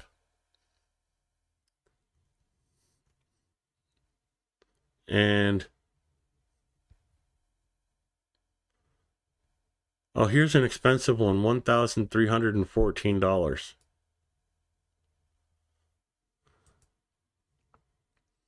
Good roof, nice paint job. Like the white part needs to be repainted. Cool little entryway. Has a barn, a well.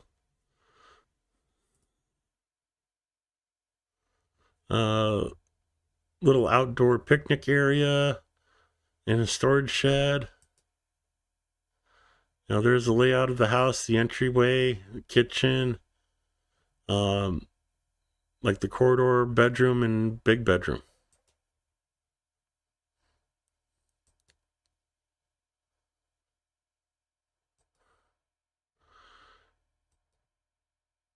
Yeah, some new wallpaper, maybe some plaster. And there you go, good as new, ready to move in. So yeah, if you want to go the cheap route, you can definitely go the cheap route.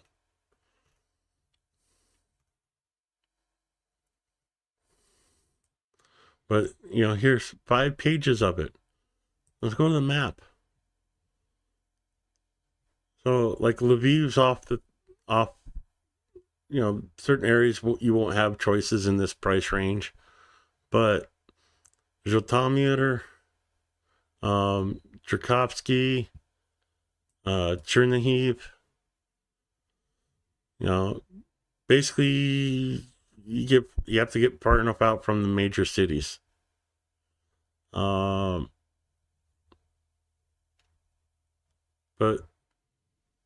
here,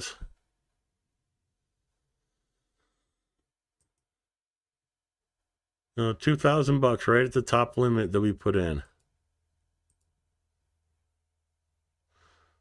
Barn has a little bit of sag in the foundation, not too bad. House is looking good. Block walls, offer from the owner. There you go, $2,000.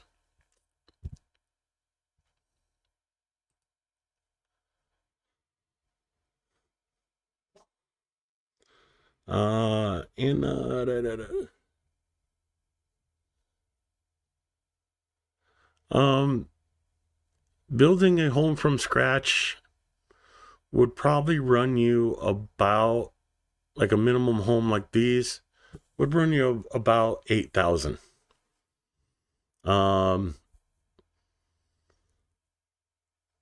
Basically with these houses, you're buying the land and the house is just there. One of the things I would do is, put in a plot area of at least 40 hundredths. You still have options. So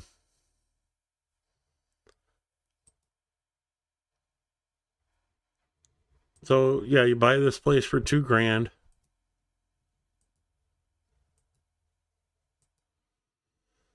It's not, but it's sitting on a lot of land. 60 hundredths, so 6,000 square meters, acre and a half. So you live in this place and you build your house while you live in here. You just build the house on a different part of the property. For $2,000, you're not going to buy a trailer for that cheap.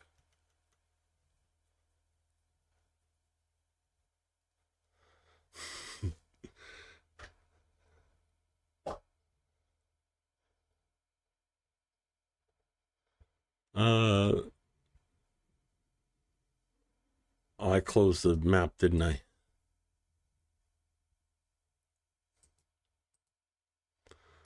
Yeah. I mean, it's an older paved road. I don't think two cars could go side by side on that road, but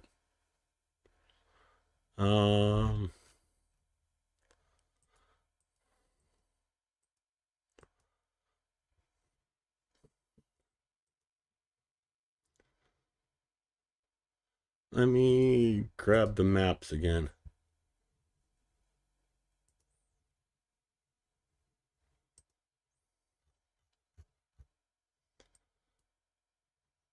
I'll bring it over here and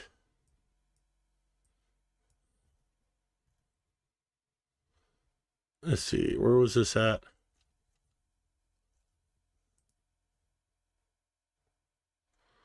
So Cherkasky, right off the main road.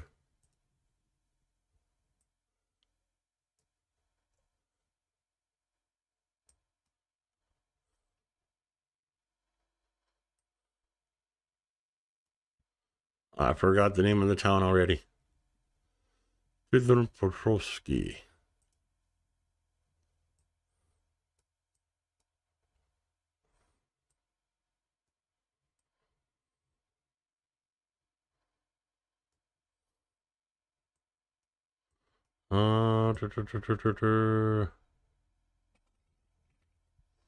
Okay, I have to take a better look at where this is at.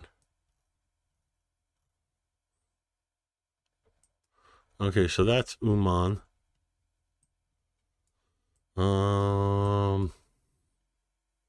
Okay. I should be able to find this now.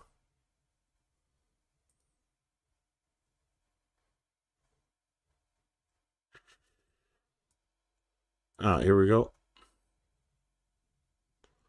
So let's see what the roads look like there. This is the main highway from Kyiv to Uman.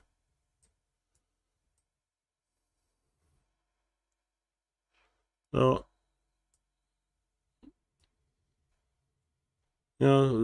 about the same as the highways in the US. Maybe a little bit better.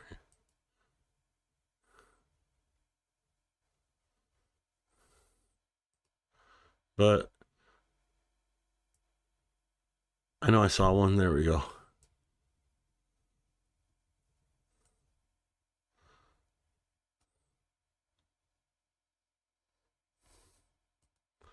So this is just like a photo path.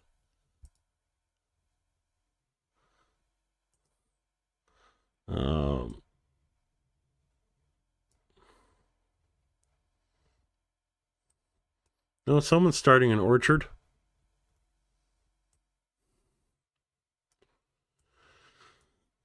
There you go.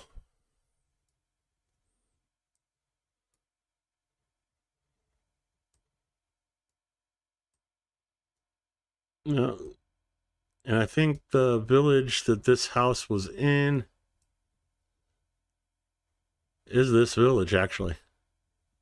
It's either this one or the next one over. I could live there quite comfortably, I think.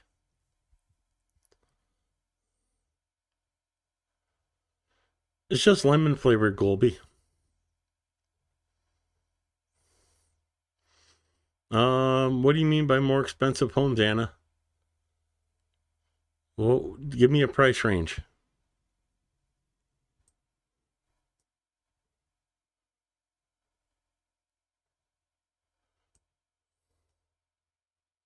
If you buy extra, let me know. I'll come get some. One of the houses I am looking at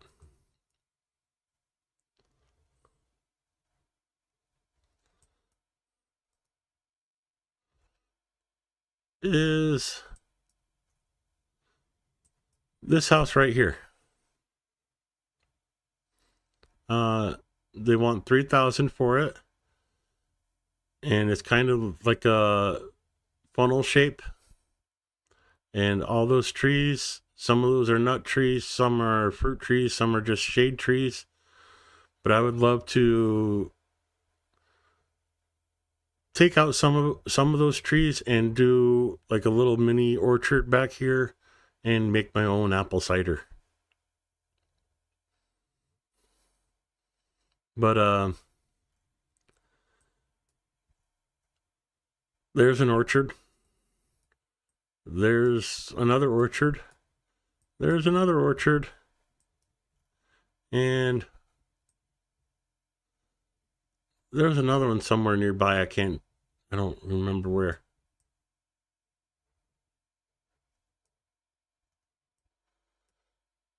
But yeah, that's, right there.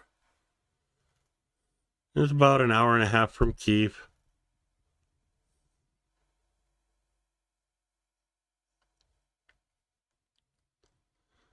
$100,000 home in Kiev, so let's do 80,000 to 120,000.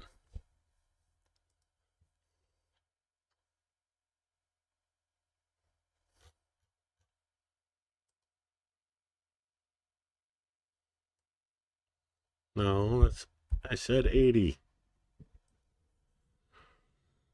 So here we go, 90,000 right here.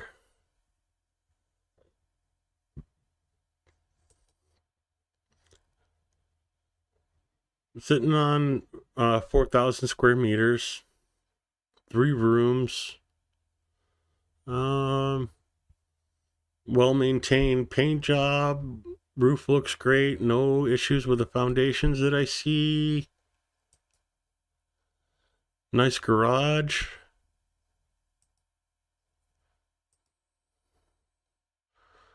Neat little porch done up.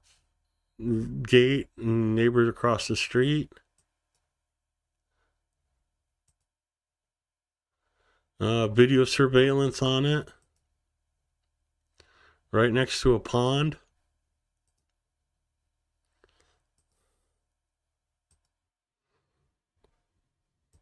I really like the flooring. That's a really nice floor. Gas metered in the house. One of the other rooms. Hallway. Decent kitchen.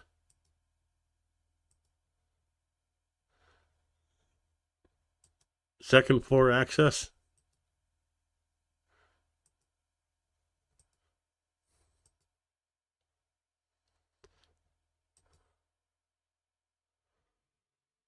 There's your living room.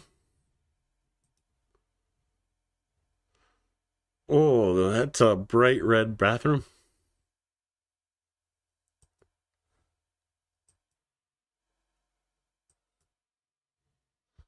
There's 90K, but that's, to me, that one is not worth 90K. You can get something similar for less.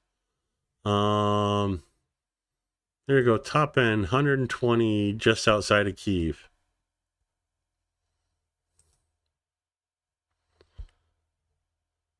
I don't like the color, but that's changeable. Beautifully landscaped yard with the pavers for the driveway and walkway.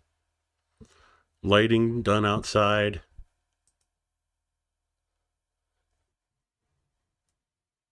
I'm guessing fruit bushes and fruit trees. Definitely fruit trees. Garden space here. Yeah, more fruit trees. Little picnic area out by the front gate. That's a barbecue grill. Garage. Although that looks more like a storage. Deep freezer.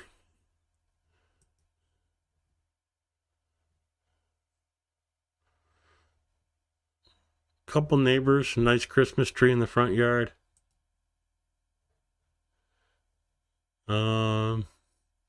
Privacy trees, nice fence. Here's the second floor with a stairwell. A nice landing on the second floor.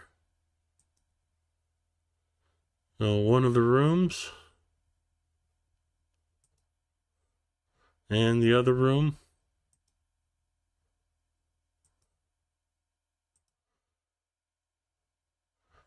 I'm guessing this is down on the main floor of the house.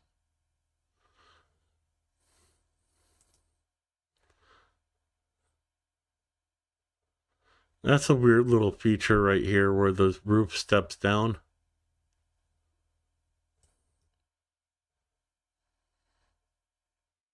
Really nice. I'm guessing this is the entry. Oh, nice little gazebo out back with a pathway.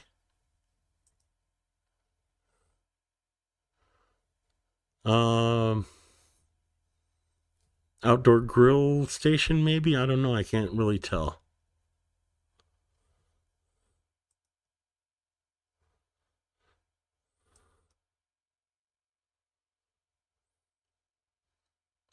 Now the veranda looks really nice. I wish they had a picture from the inside.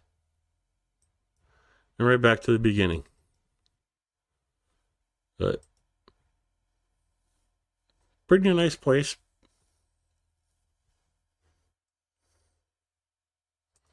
Let's see. Garage, veranda, alcove. Furniture is included. Plot with garden in its own forest. Public transport stop nearby. Minibuses into Kyiv every hour. Hospital, shops, new post office, cafe. On the plot, there is an old house that requires renovation or demolition. A barn, a cellar. There's an outdoor toilet and shower on location, plus the one that was inside. 3-phase light. Internet works without the electricity. Fully documented.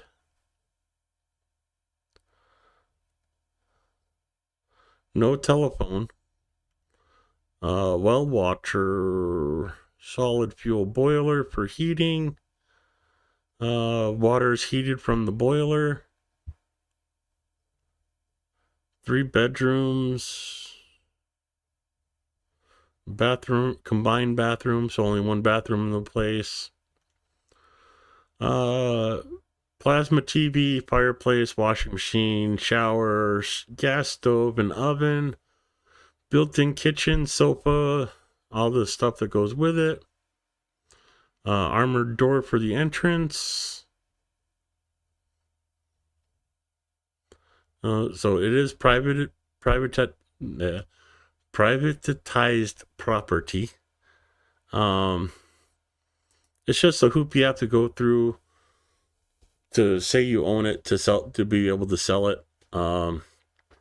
Since everything back in Soviet times was state owned, you had to prove that you lived on the property and that property is yours to privatize it, and then you can sell those property rights. So if a piece of property doesn't have the State Act of Privatization documents, walk away. It's too much of a hassle as a foreigner to deal with that. But there you go. That's 120,000 US in Ukraine.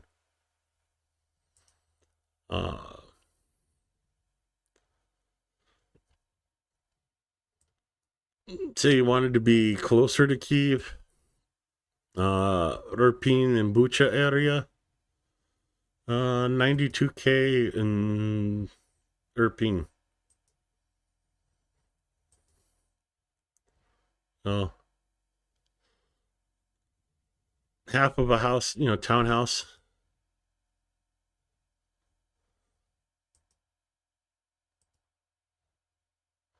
So nice little parking spot for your car, a few bushes, balcony. I'm guessing, yeah, the inside's unfinished.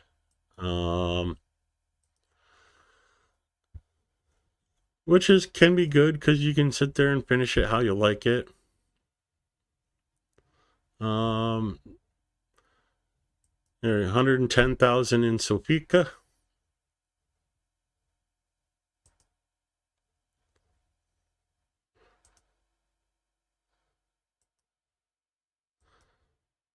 Again, unfinished, but that's what it's going to be for houses.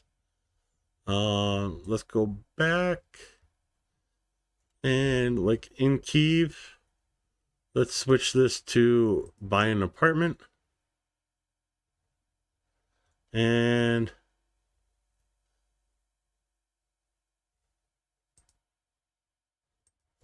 let's go 80 to 120. So you can see in that price range, there's no lack of apartments in Kyiv.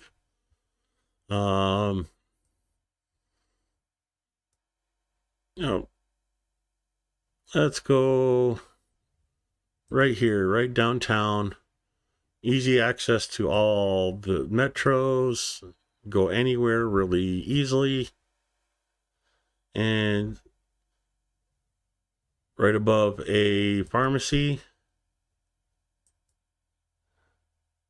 Right across the street from the shopping center.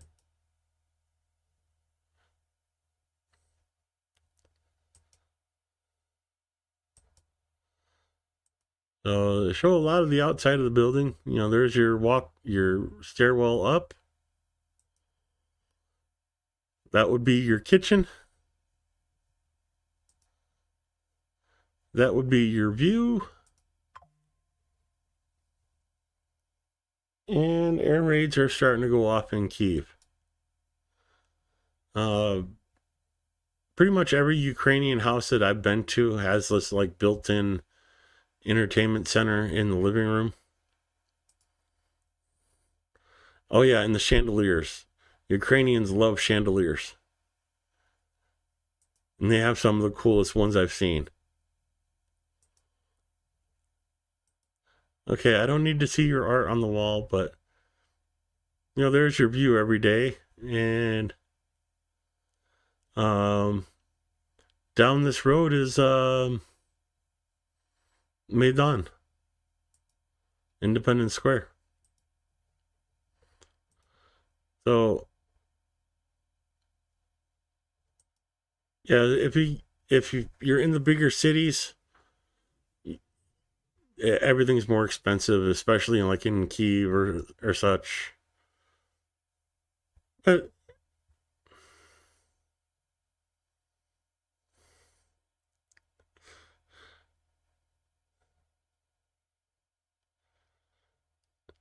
God.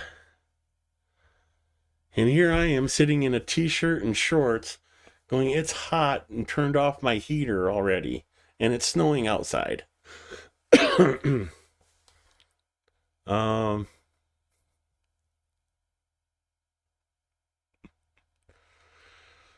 So yeah, Ukraine is very affordable.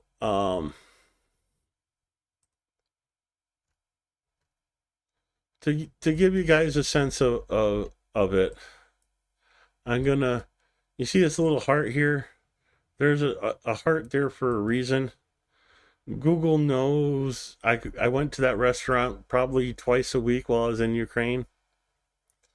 So it put a favorited thing on it for me. Pretty high-end restaurant. Me and Rick actually did a stream from that location, from that restaurant. Photos. Oh, yeah, fancy plates of food. Really good food, though. But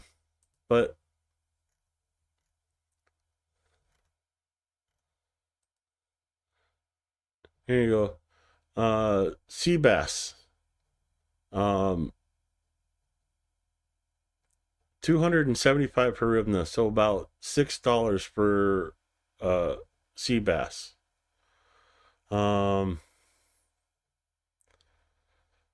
Grilled salmon, 165 hryvnia, so about $4 roughly.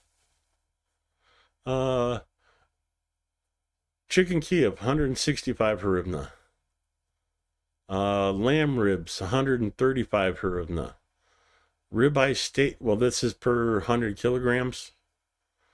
So it's like 300 and something for like a pound. So, ribeye, 135 hryvnia per 100 grams. And this is an expensive restaurant in Kyiv.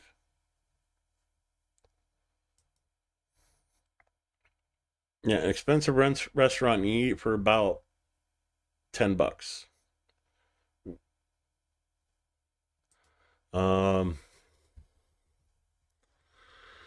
There was, in case you guys didn't know, I was staying in this apartment right here. This is the other place I like to go to, Zerno Pizza. They had great pizza and great tea. Again, a higher end pizza shop, gourmet style pizza. And let me scroll down. There's my pizza. That pizza was 165 hryvnia. Again, about $4. Add in a nice big cup of tea, and you're looking at about $5. And eat a good pizza, take the box home, heat it up later, and you have a couple meals for $5.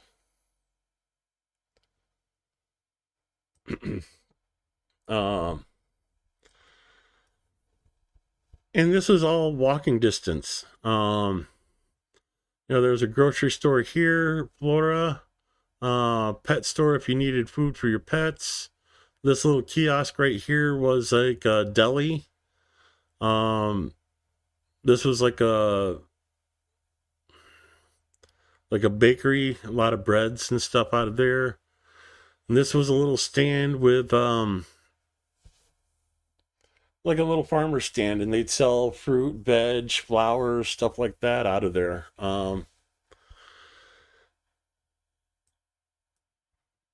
My bank was right here. Thrift store, clothing store, Eva cosmetic store. I had to go in there and get a razor to shave while I was there. And there's a high-speed tram stop here and one here. So it's like, okay, I could either walk to the high-speed tram, or like the bus stop was right here. I'll show you guys the street I was on. So right there is the orange paint that the guy is parked in front of. So this was where the Marshrutka stopped. And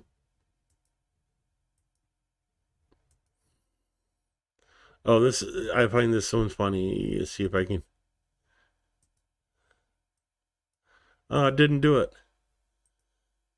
There's a certain angle that if you look at it, it turns from like late spring into winter time. And I can't, there we go. So late fall. So this is probably what it looks like right about now, except there's snow on the ground. But that's the entrance to my apartment. I was up on the second floor on the back side of this building. And that's a grocery store. I'd literally come down my steps, walk down here, walk up here, and go into that store and get my groceries. And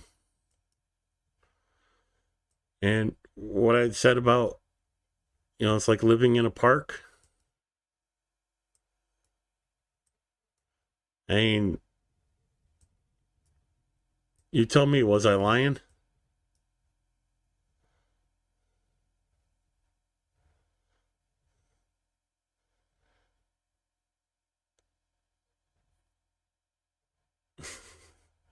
So yeah, this is one of my places that I like to go and hang out and do people watching was Oletko Park, which is this park here.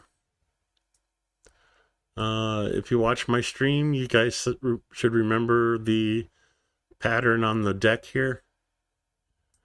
Looking a little green. It didn't look that green when I was there. It was either white from being frozen over, or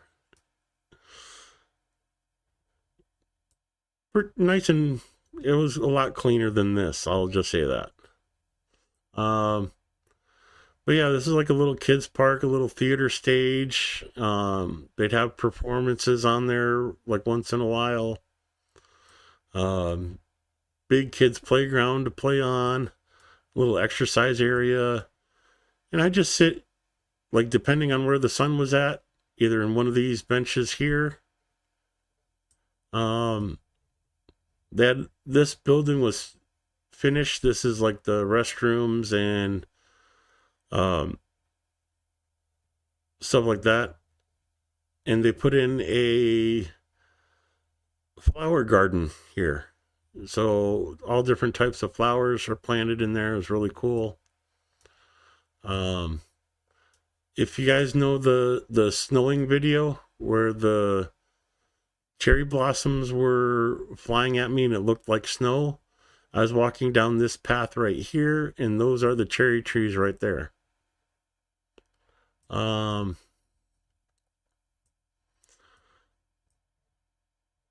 I missed this place right here. That was my massage spa. Oh, right in that building at the bottom there. Oh, I missed my massages.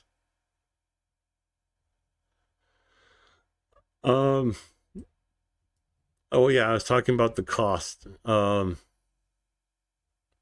So cost of massage for an hour-long massage was about 600 to 700 hryvnia. So about $15 for an hour massage.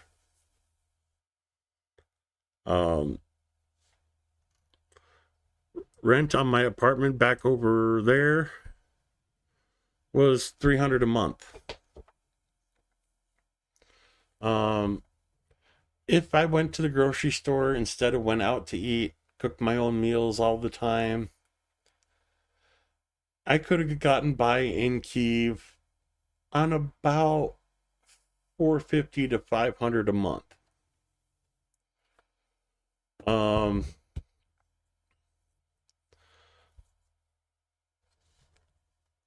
So yeah, you could. So basically, I could live on a third of my income in Kyiv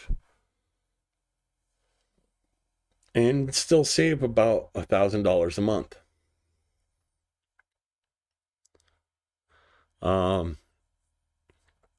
Here in the US, my expenses are a lot higher, and I'm only able to save like $100 to $200 a month,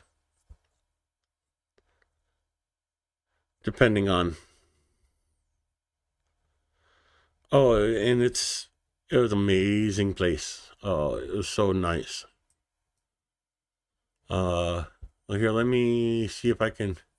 Let me plug them a bit.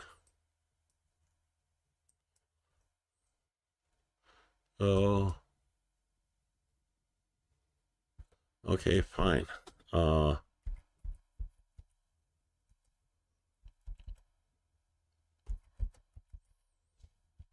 Okay, yeah, my dyslexia kicked in a little bit there. Aurora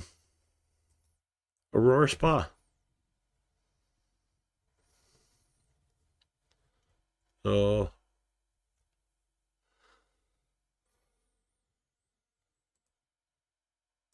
translated to English.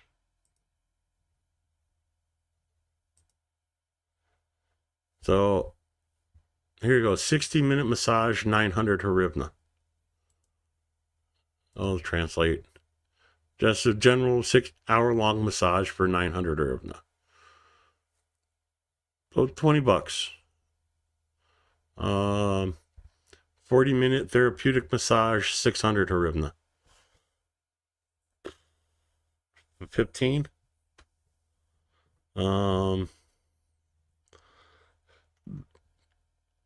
Spa massage for an hour with oils and aromatherapy going and everything else. It was $30 for an hour massage.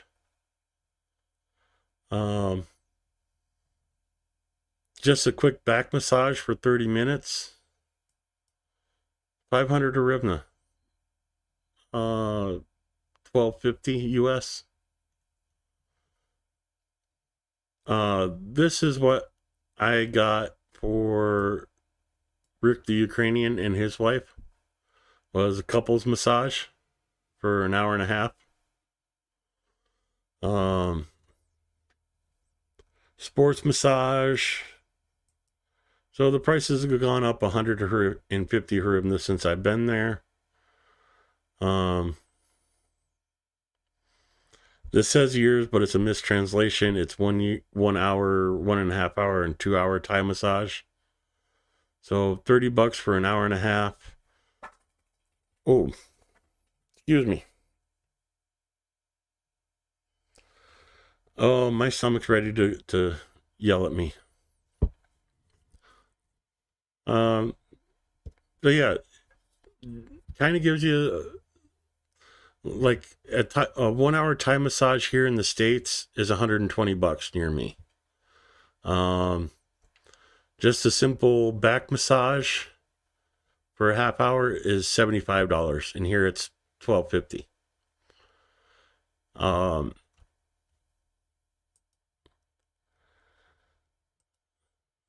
And yeah, it's basically located like right here. Oh, that's as far as that's not even the right location.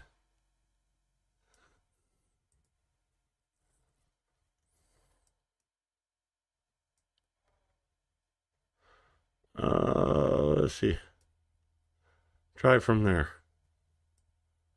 So here's like a little entryway. You go through that entryway. They're on the right hand side, just down there. Really great place. And this is the park just before the missile hit it. So yeah, it's kind of neat to see this way, because when I saw it, there was a missile that hit this part of the park, and all these trees are gone, all knocked out, all the way down. So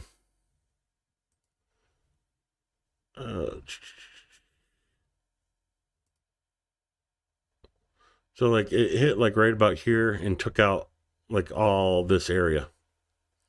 There was damage to the front of these buildings.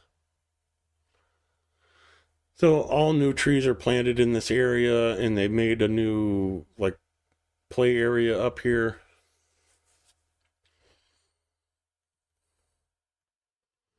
So oh, the bus rides. To take the Marshrutka that picked me up literally in front of my apartment, it was 15 hryvnia. About 30 cents. And that Marshrutka would take me from here all the way over to here. And then I'd hop on the red line, and I could either take the red line, transfer the green or blue, or stay on the red and go anywhere in the city within like an hour.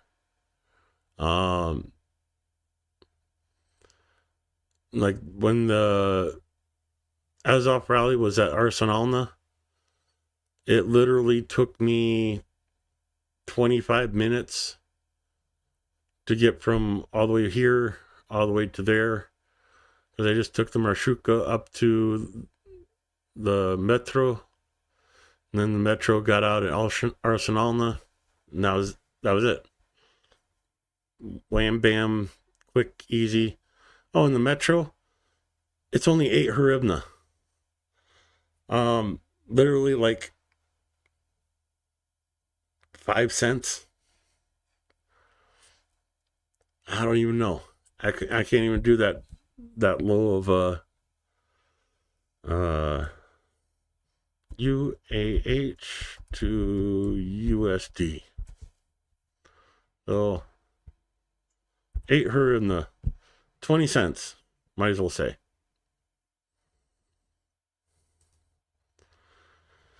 So for $1, you could ride around the buses of Kyiv all day long.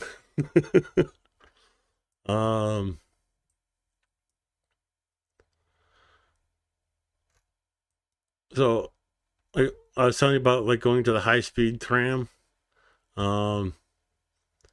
This is the other place I'd go to a lot. And you know, like the tram stops there, and this is kind of a crappy picture. See if I can find a better one. So there's like all these little shops in here, from like women's handbags, shoe stores, cell phone stores, repair shops, little hardware kiosks, jewelry stores, food vendors, you name it. That's all right in here. And literally, you get off the high-speed tram, and you walk right into this. Like up over here is a McDonald's, clothing stores, stuff like that, all kinds of stuff right there, literally just right off the tram.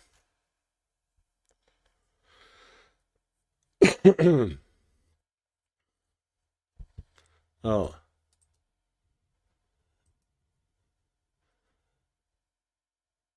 Oh, and I can never remember Nahata Yuri station. And when I'd come here, I'd always end up going to this park. Again, another beautiful little park.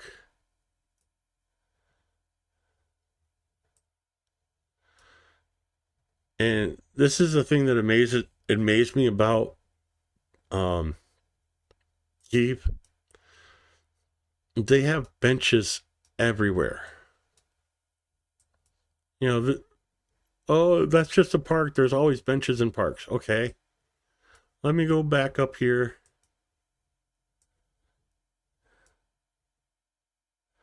Yeah. There's benches right out the front door of my apartment. There's benches out front the other door of the other apartment. There's a little picnic area and benches out in front of this place. Come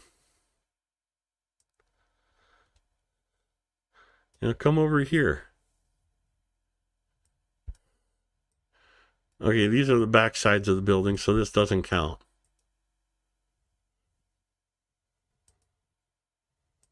It really doesn't count because there's a park right here. And there's benches in this park.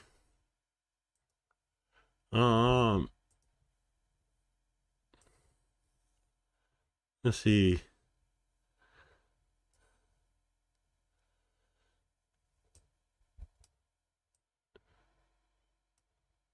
So, like the building's faced towards the inside. Oh, well, like right there.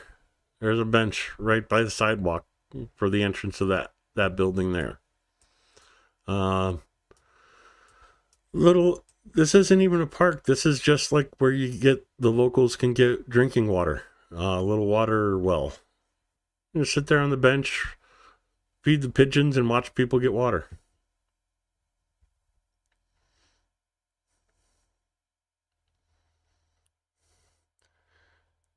Hey, Mr. Dawson, good to see you. Sorry, I'm just kind of bull crapping, BSing, just hanging out. Not really talking about anything anymore. I covered the news, so. Just talking about Ukraine and how I'd like to go back and be back there. I'd love to be able to go back tomorrow. I'm going to cheat here and show you guys a picture my friend sent me.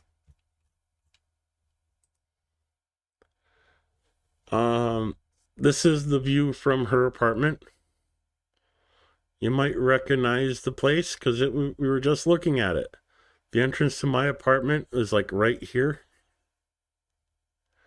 She lived on the third floor, on the front side of the building, and that's the view off of her balcony.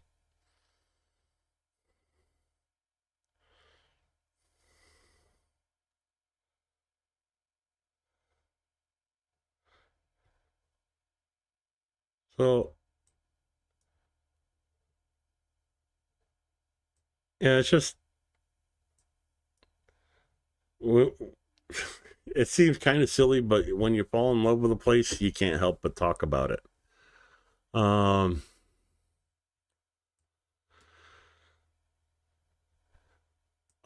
yeah, the Etebe. This is the thing that killed me about the Etebe, is there's one here. There was another one like over here somewhere. I can't remember exactly where.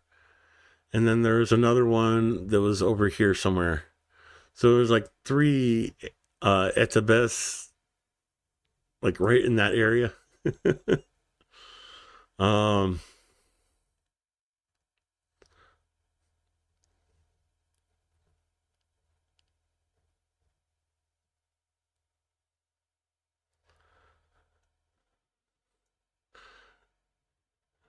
well, it's like when people ask me if I'm still in Ukraine or if I'm back in the States, it's like, well, my heart's still in Kyiv.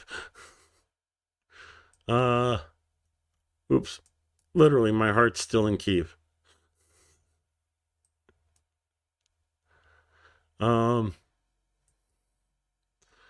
This place, Opanias, very high-end restaurant. It's, let me zoom into it here. It is in the middle of a park in downtown Kyiv. Kyiv the National Museum of Art is right there. Taras Shevchenko's National University is right here. I mean, literally right in the heart of the city. And before the war, I believe this was like a Michelin rated restaurant. So, Ukrainian fair food. Like that's the outside seating area. And that's a walkway just through the park. You know, they'd have Kazakh music with the violin and the organ. You know, there's your view while you're dining of the park.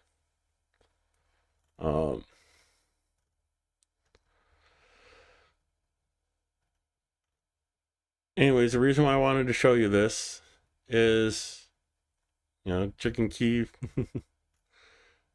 Very upscale place, very high-end place. Me and 4 other people went to go eat at this restaurant. Mainly because I wanted to check it out. You know, a couple glasses of wine, some, you know, hard cider,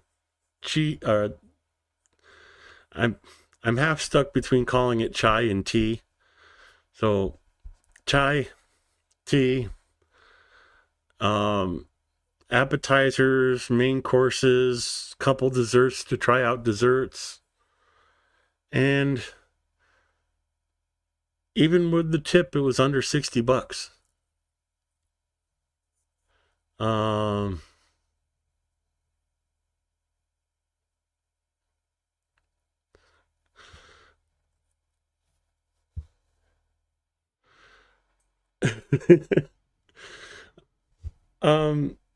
If you like right click on chat and have it auto translate from Google, Canty translates into songs in some language. So anytime someone tries to talk to me, I see songs.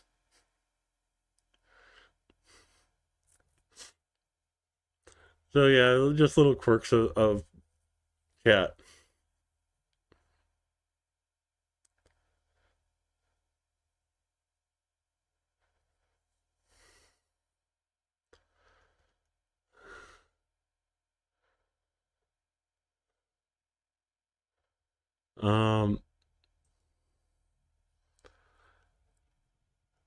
Oh, like, and everybody talks about like how expensive it is for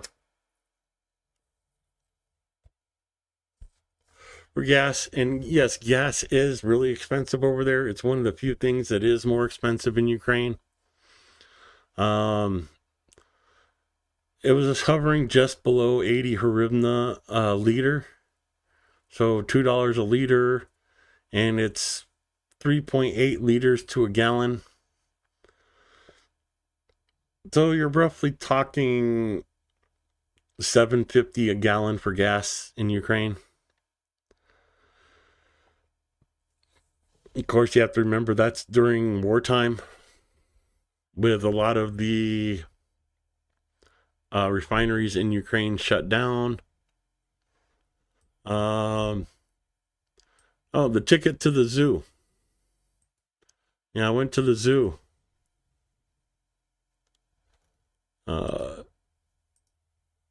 I didn't see the elephant outside. It was inside because it was cold. I saw the koi fish. I saw the lions. But the ticket to the zoo was 150 hryvnia.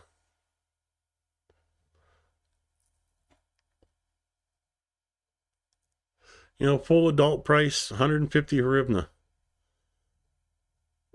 $4.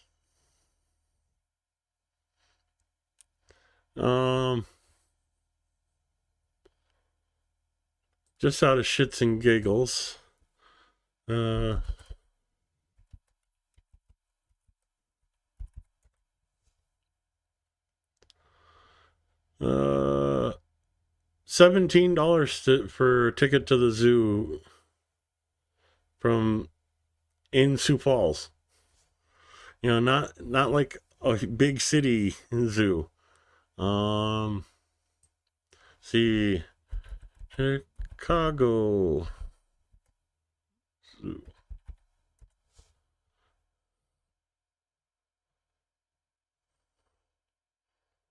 Okay, that ain't right. Free. Okay, NYC.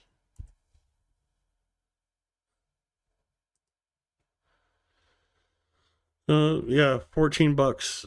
So still $10 more expensive for a ticket to the zoo.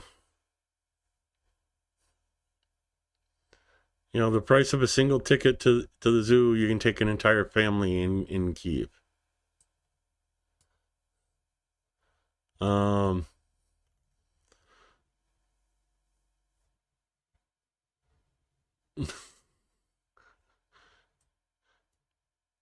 You just like seeing the purple butts. Oh, the high-speed tram. It splits here and goes down this way on one line and comes off this way on another. And where is it? Where is it?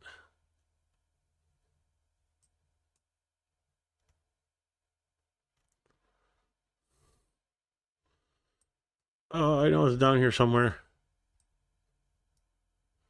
Ah.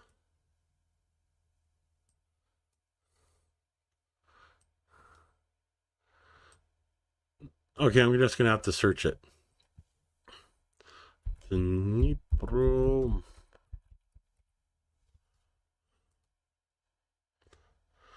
Okay, I was right there. I just missed it. This is the Dnipro market. It's not a very big market, but okay. I'll just have to go and show photos. A bunch of little vendors, like a little swap meet, but it's there every day. And, you know, like dried fruits and stuff to fresh fruits. More dried fruits. Fresh veg. Cheese, kielbasa. Farm, you know, like a farmer's market. They have clothing stores. Again, more meat stores. If you have the sweet tooth, you know, of course, cats guarding the meat stores. This is like cooking supplies. You know, oils for cooking and stuff like spices, coffee, anything you could ever need, just like a normal farmer's market. And Air Alert is over in Kyiv.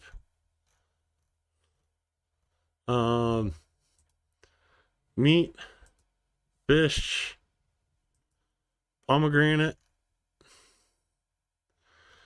It's just a cool place. You know, it's a farmer's market, flea market, and yard sale all rolled into one.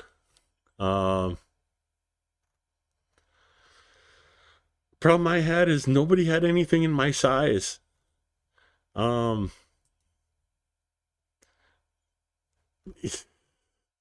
Even my shoes, I couldn't find shoes that were my size. So it was a cool place to go check out, walk around, have fun, try some of the food vendors. But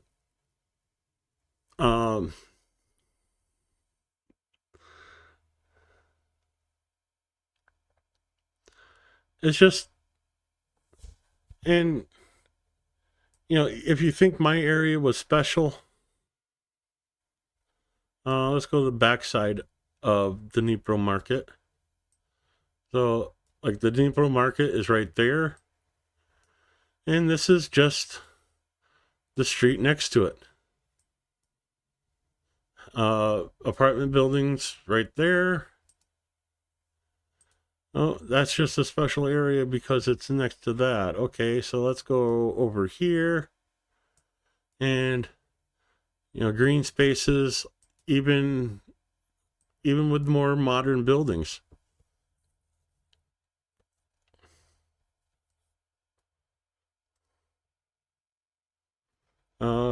Grapevines growing on the fences to make the businesses look nicer. Let's try. Well, in contrast, let me go downtown and show you.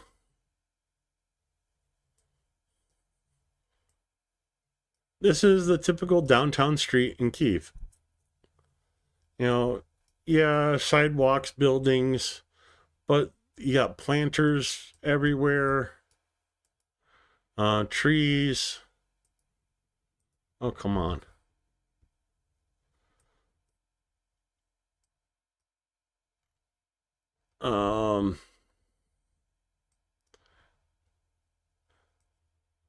So, like, this is probably one of the busiest intersections in Kyiv.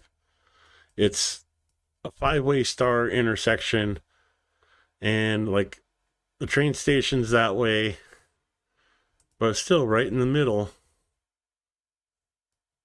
You have this green belt. The buildings have a green space. Sure, it's not park-like, but they have the green spaces. You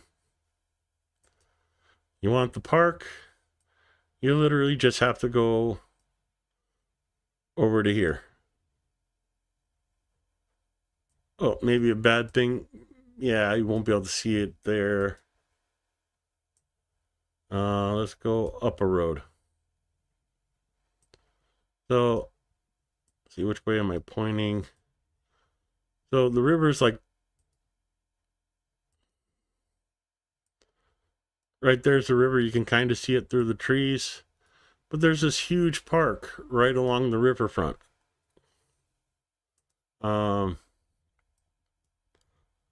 So the old city's right here, and then you have this huge park right along the riverfront, and then you have this entire island, Hydro Park.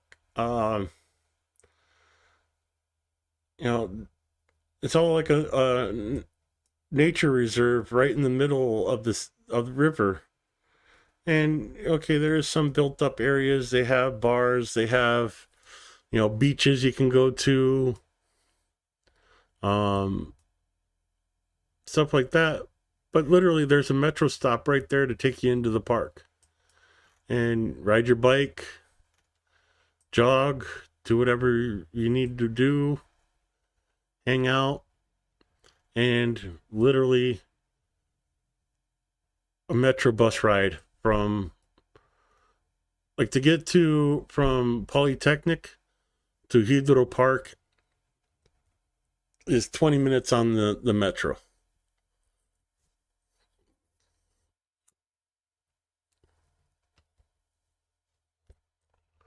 I'm talking about Kyiv a lot because I spent most of my time there.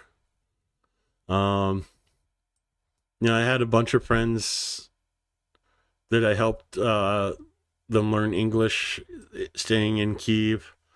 But I also went down to Lubny.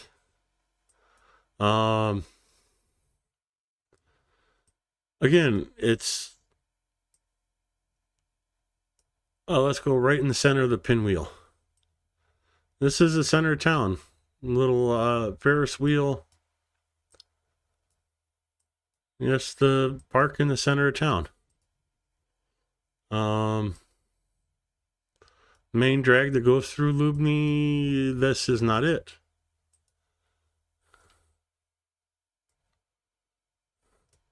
Let's try that again. Here you go. The main drag through the big town of Lubny.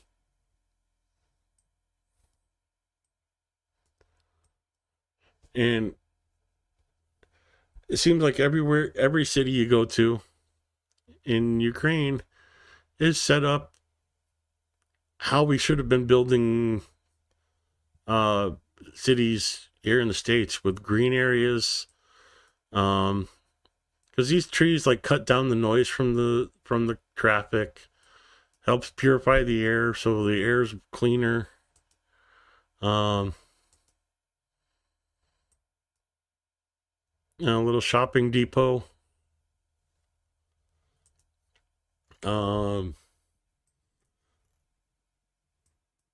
I went down to Kremenchuk to meet up with some people I knew down here and take care of business.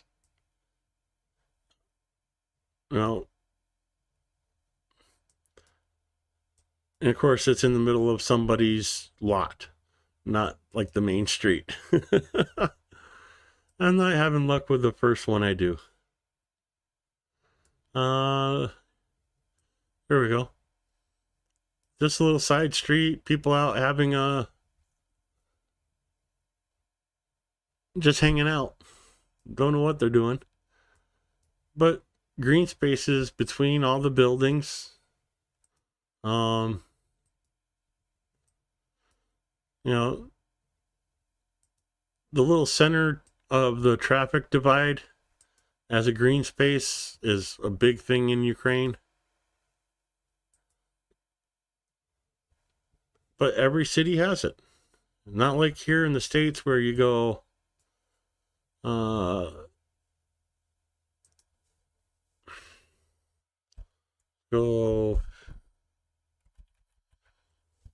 you know, we're basically where I grew up.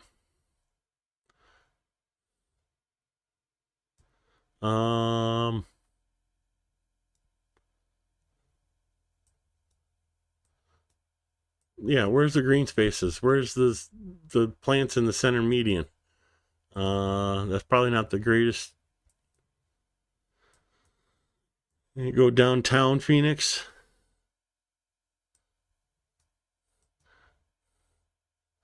Oh, this has changed a lot. Wow. So this is all new. This street used to be, it didn't have the rail. When I was here, the sidewalk was right next to this this wall. So they definitely changed the hell out of this.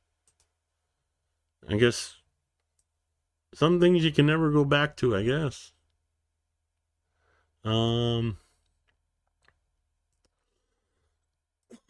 This is USC Phoenix, or of course green spaces, but mostly gravel on the side of the road. Nothing like, you know, not being able to see the building because the trees are in the way. And Allie, if you're watching, that's Pizza Plus. Pat's Pizza is right here. Get me a Stromboli. I'll love you forever.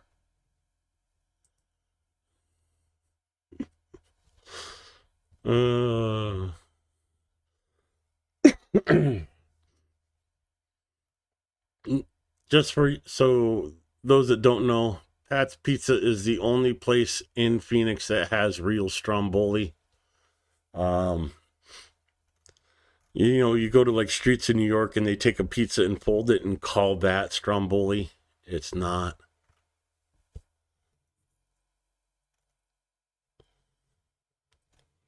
So if you really want to see my old stomping grounds, Northern Olive, Glendale. Where's... here's Glendale High School.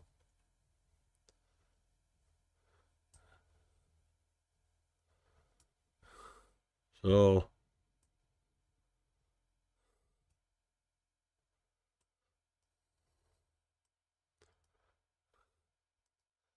I'm not even sure if the apartments are still there. Oh, yep, they are. So this isn't a house. This is an apartment here, an apartment on the back, an apartment here, and an apartment on the back. This is one of the places I lived when I was growing up.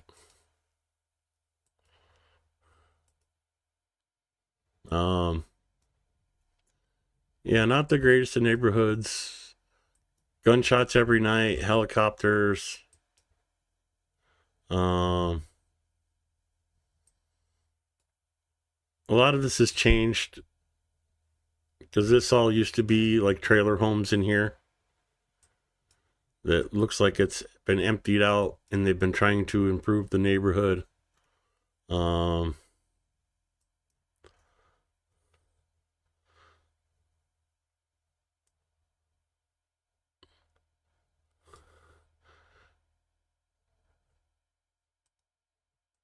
Okay, I don't need to see the inside of somebody's apartment.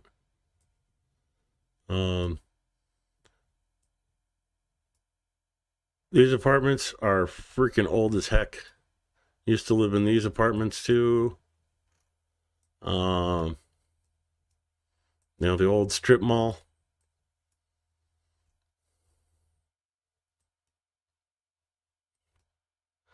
Yeah, a lot of this has all been updated because like these trees didn't used to be here. That Sonic was a vacant lot.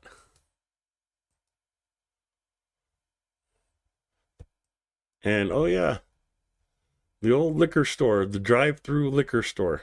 Oh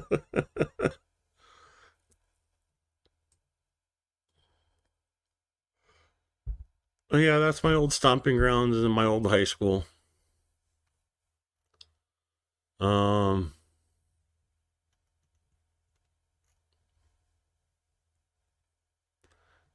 Yeah, I'd much rather be here where, you know, it's actually green than Arizona where everything's brown.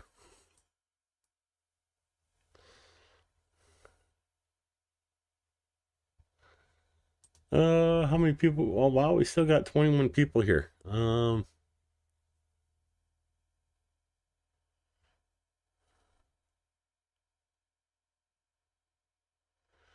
Yeah, so if you ever were wondering why I love like the trees and the you know, the green areas so much, it's because I lived in Glendale and grew up there, and like seeing a green tree was a rarity.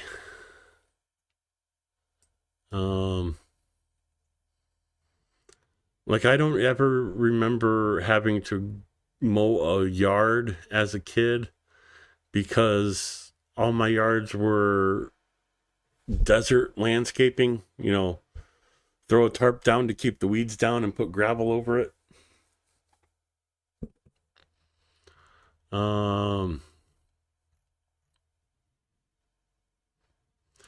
Yeah, that was the yards in Arizona. So when I see places like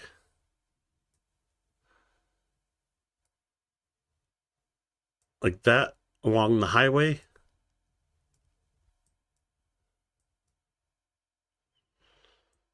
that is,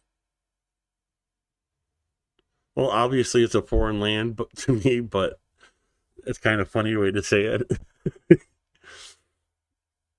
This is something that's alien to me growing up as a kid. It wasn't until like, well, like even when I went into the military, I got stationed in Nevada. So, yeah.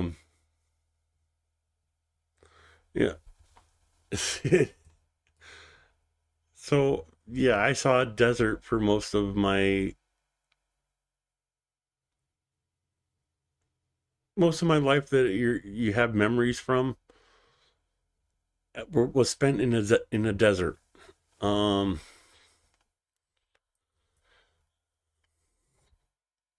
yeah, I like green. I like seeing the green areas. And okay, this is the thing that kills me. Is if you like compare latitude lines, Kyiv is about right there, roughly. Sioux Falls is here. You draw, I'm like down in this area.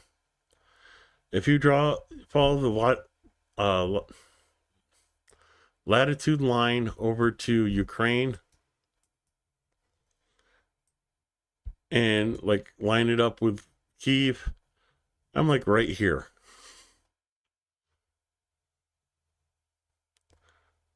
And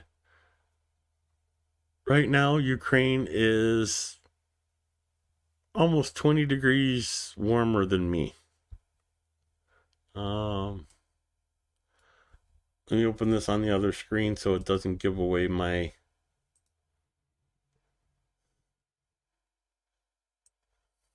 Okay, so only 15 degrees warmer than me. They're at 32, right at freezing. But they're also at, 7:24 in the morning. So I'm at 17 degrees. They're 800 miles further north and 15 degrees warmer. And like even in the summer, go monthly. Go back to July. Come on. Go back to July.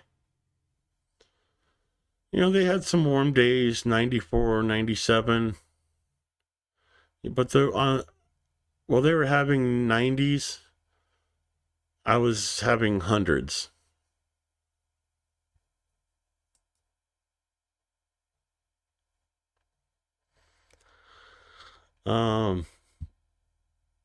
Let's go back to January. They were having days above freezing in January. I had a day where it was minus 48 degrees. Lying on my bed, asleep, it got down to negative 48 Fahrenheit. And busted the water line in my shower. And let's see. Okay, I need to go this way. Like this right here, below the Ukrainian flag in the corner, is where my shower's at in my bathroom. The water line froze in the shower. Started squirting out the copper line. Ate a hole through the wall. And I'm waking up to high pressured water spraying in my face out of the wall.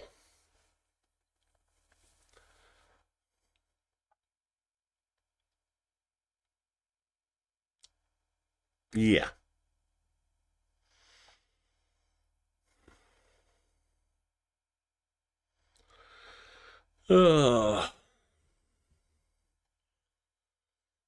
And they were sitting there having a nice 40-degree day on January 25th, or 45 on January 21st. And I'm sitting there going, I was negative 48.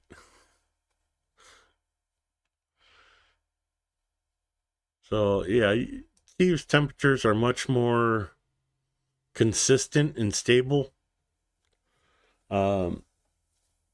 There's times here where we'll have, I don't know what they call it, like in the spring, we had that negative 48, and then the following week it was in the 70s for 3 days, and then we were back down below freezing for like 2 weeks.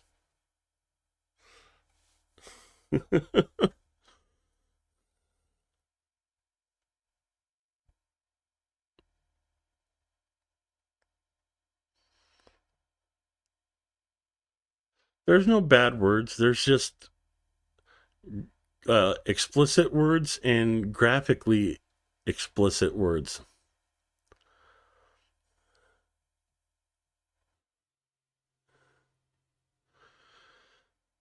Okay, Aussie T, let me explain something.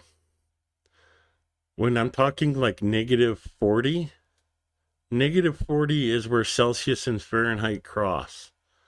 So negative 40 in Fahrenheit is negative 40 in Celsius.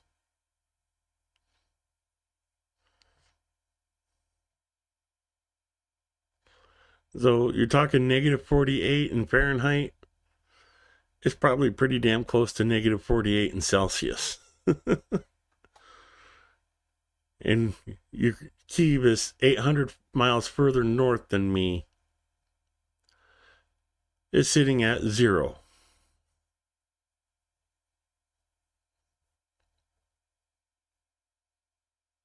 Have a good night, Dawson.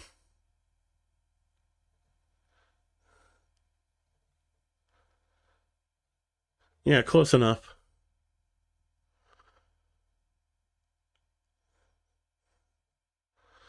Yeah, basically take as hot as you are in the summer and turn that into cold.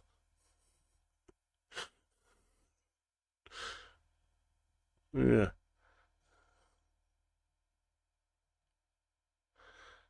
Um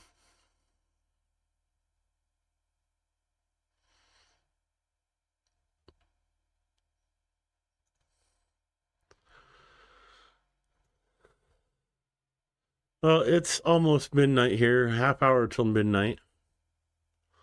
Thanks for hanging out. I'm going to call it a night. Mainly because I need to go to the restroom, yes. Not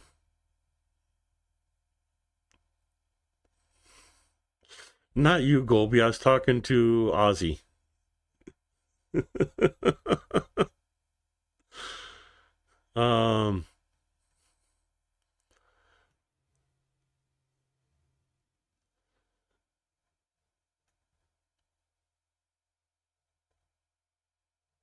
Yeah, it's just.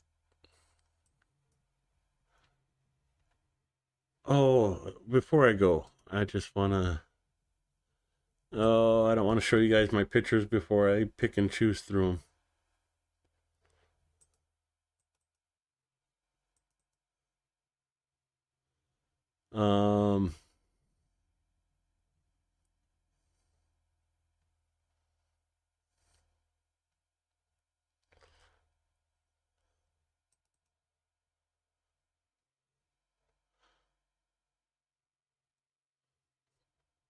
So that is one of the churches I took a picture of while I was in Ukraine in the rural areas.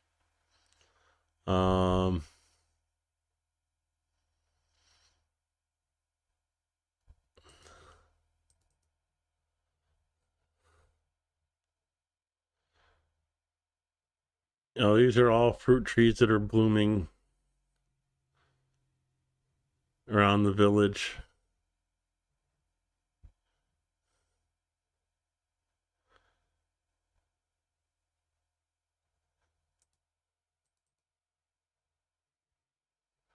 So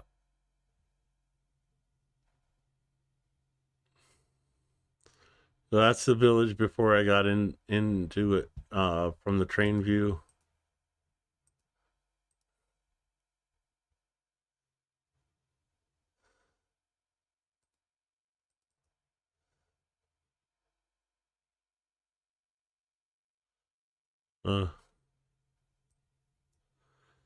Everybody was out, just had their gardens tilled and ready to go. LJ asked, when do I start making money from my stream? Probably never.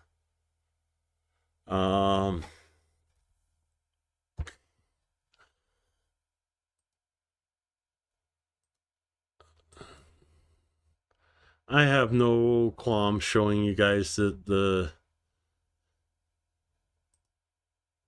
back,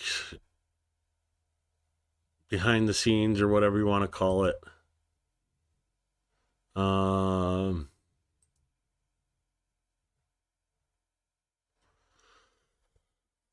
So earn,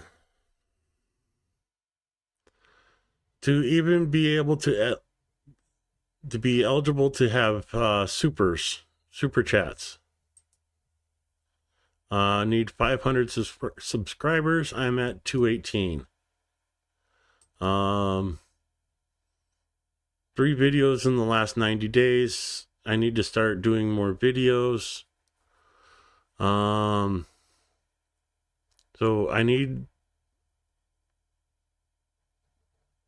280 more, 2 more subscribers, and I need about 600 more watch hours.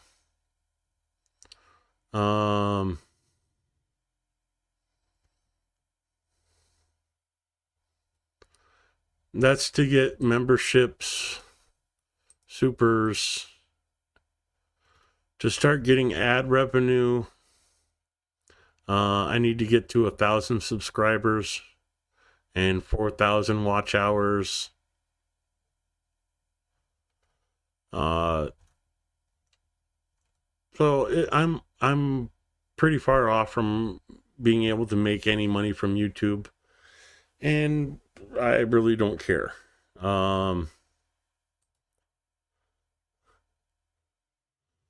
So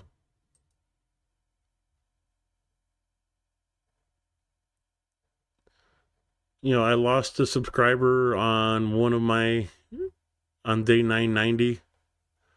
I gained 2 subscribers that one.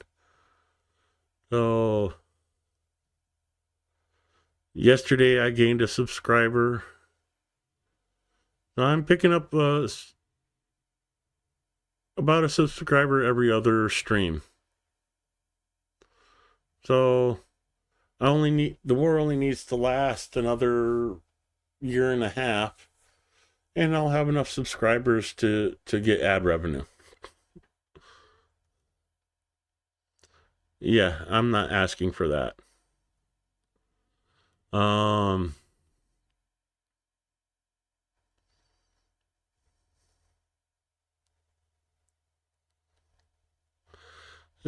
not worried about it. It is what it is.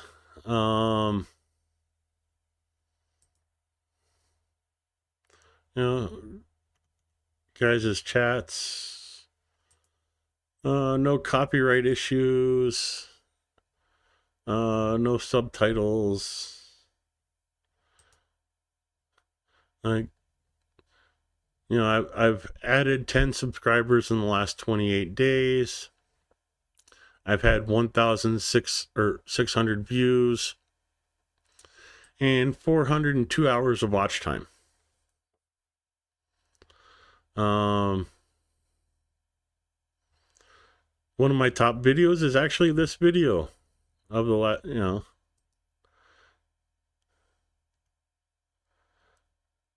So I can go through and see what each video's done. Who's the recent subscribers? I need to make a channel trailer. So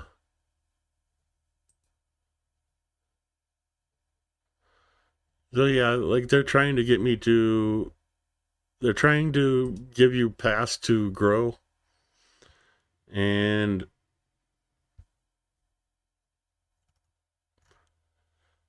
it is what it is.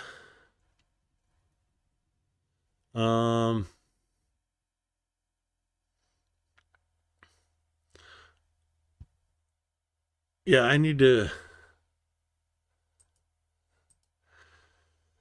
I still need to go to the bathroom, and I've been waiting for a while. So I'm going to call it a night here. Say thank you for coming. I appreciate you folks being here and supporting the stream, supporting my YouTube channel.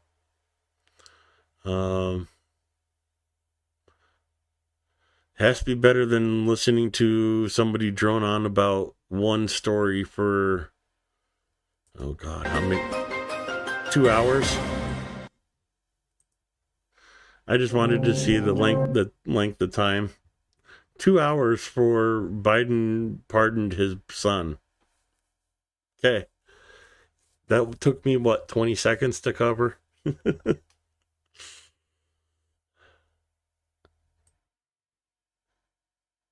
Oh, like I said, I appreciate you guys being here and supporting the stream. I especially appreciate you guys supporting Ukraine. You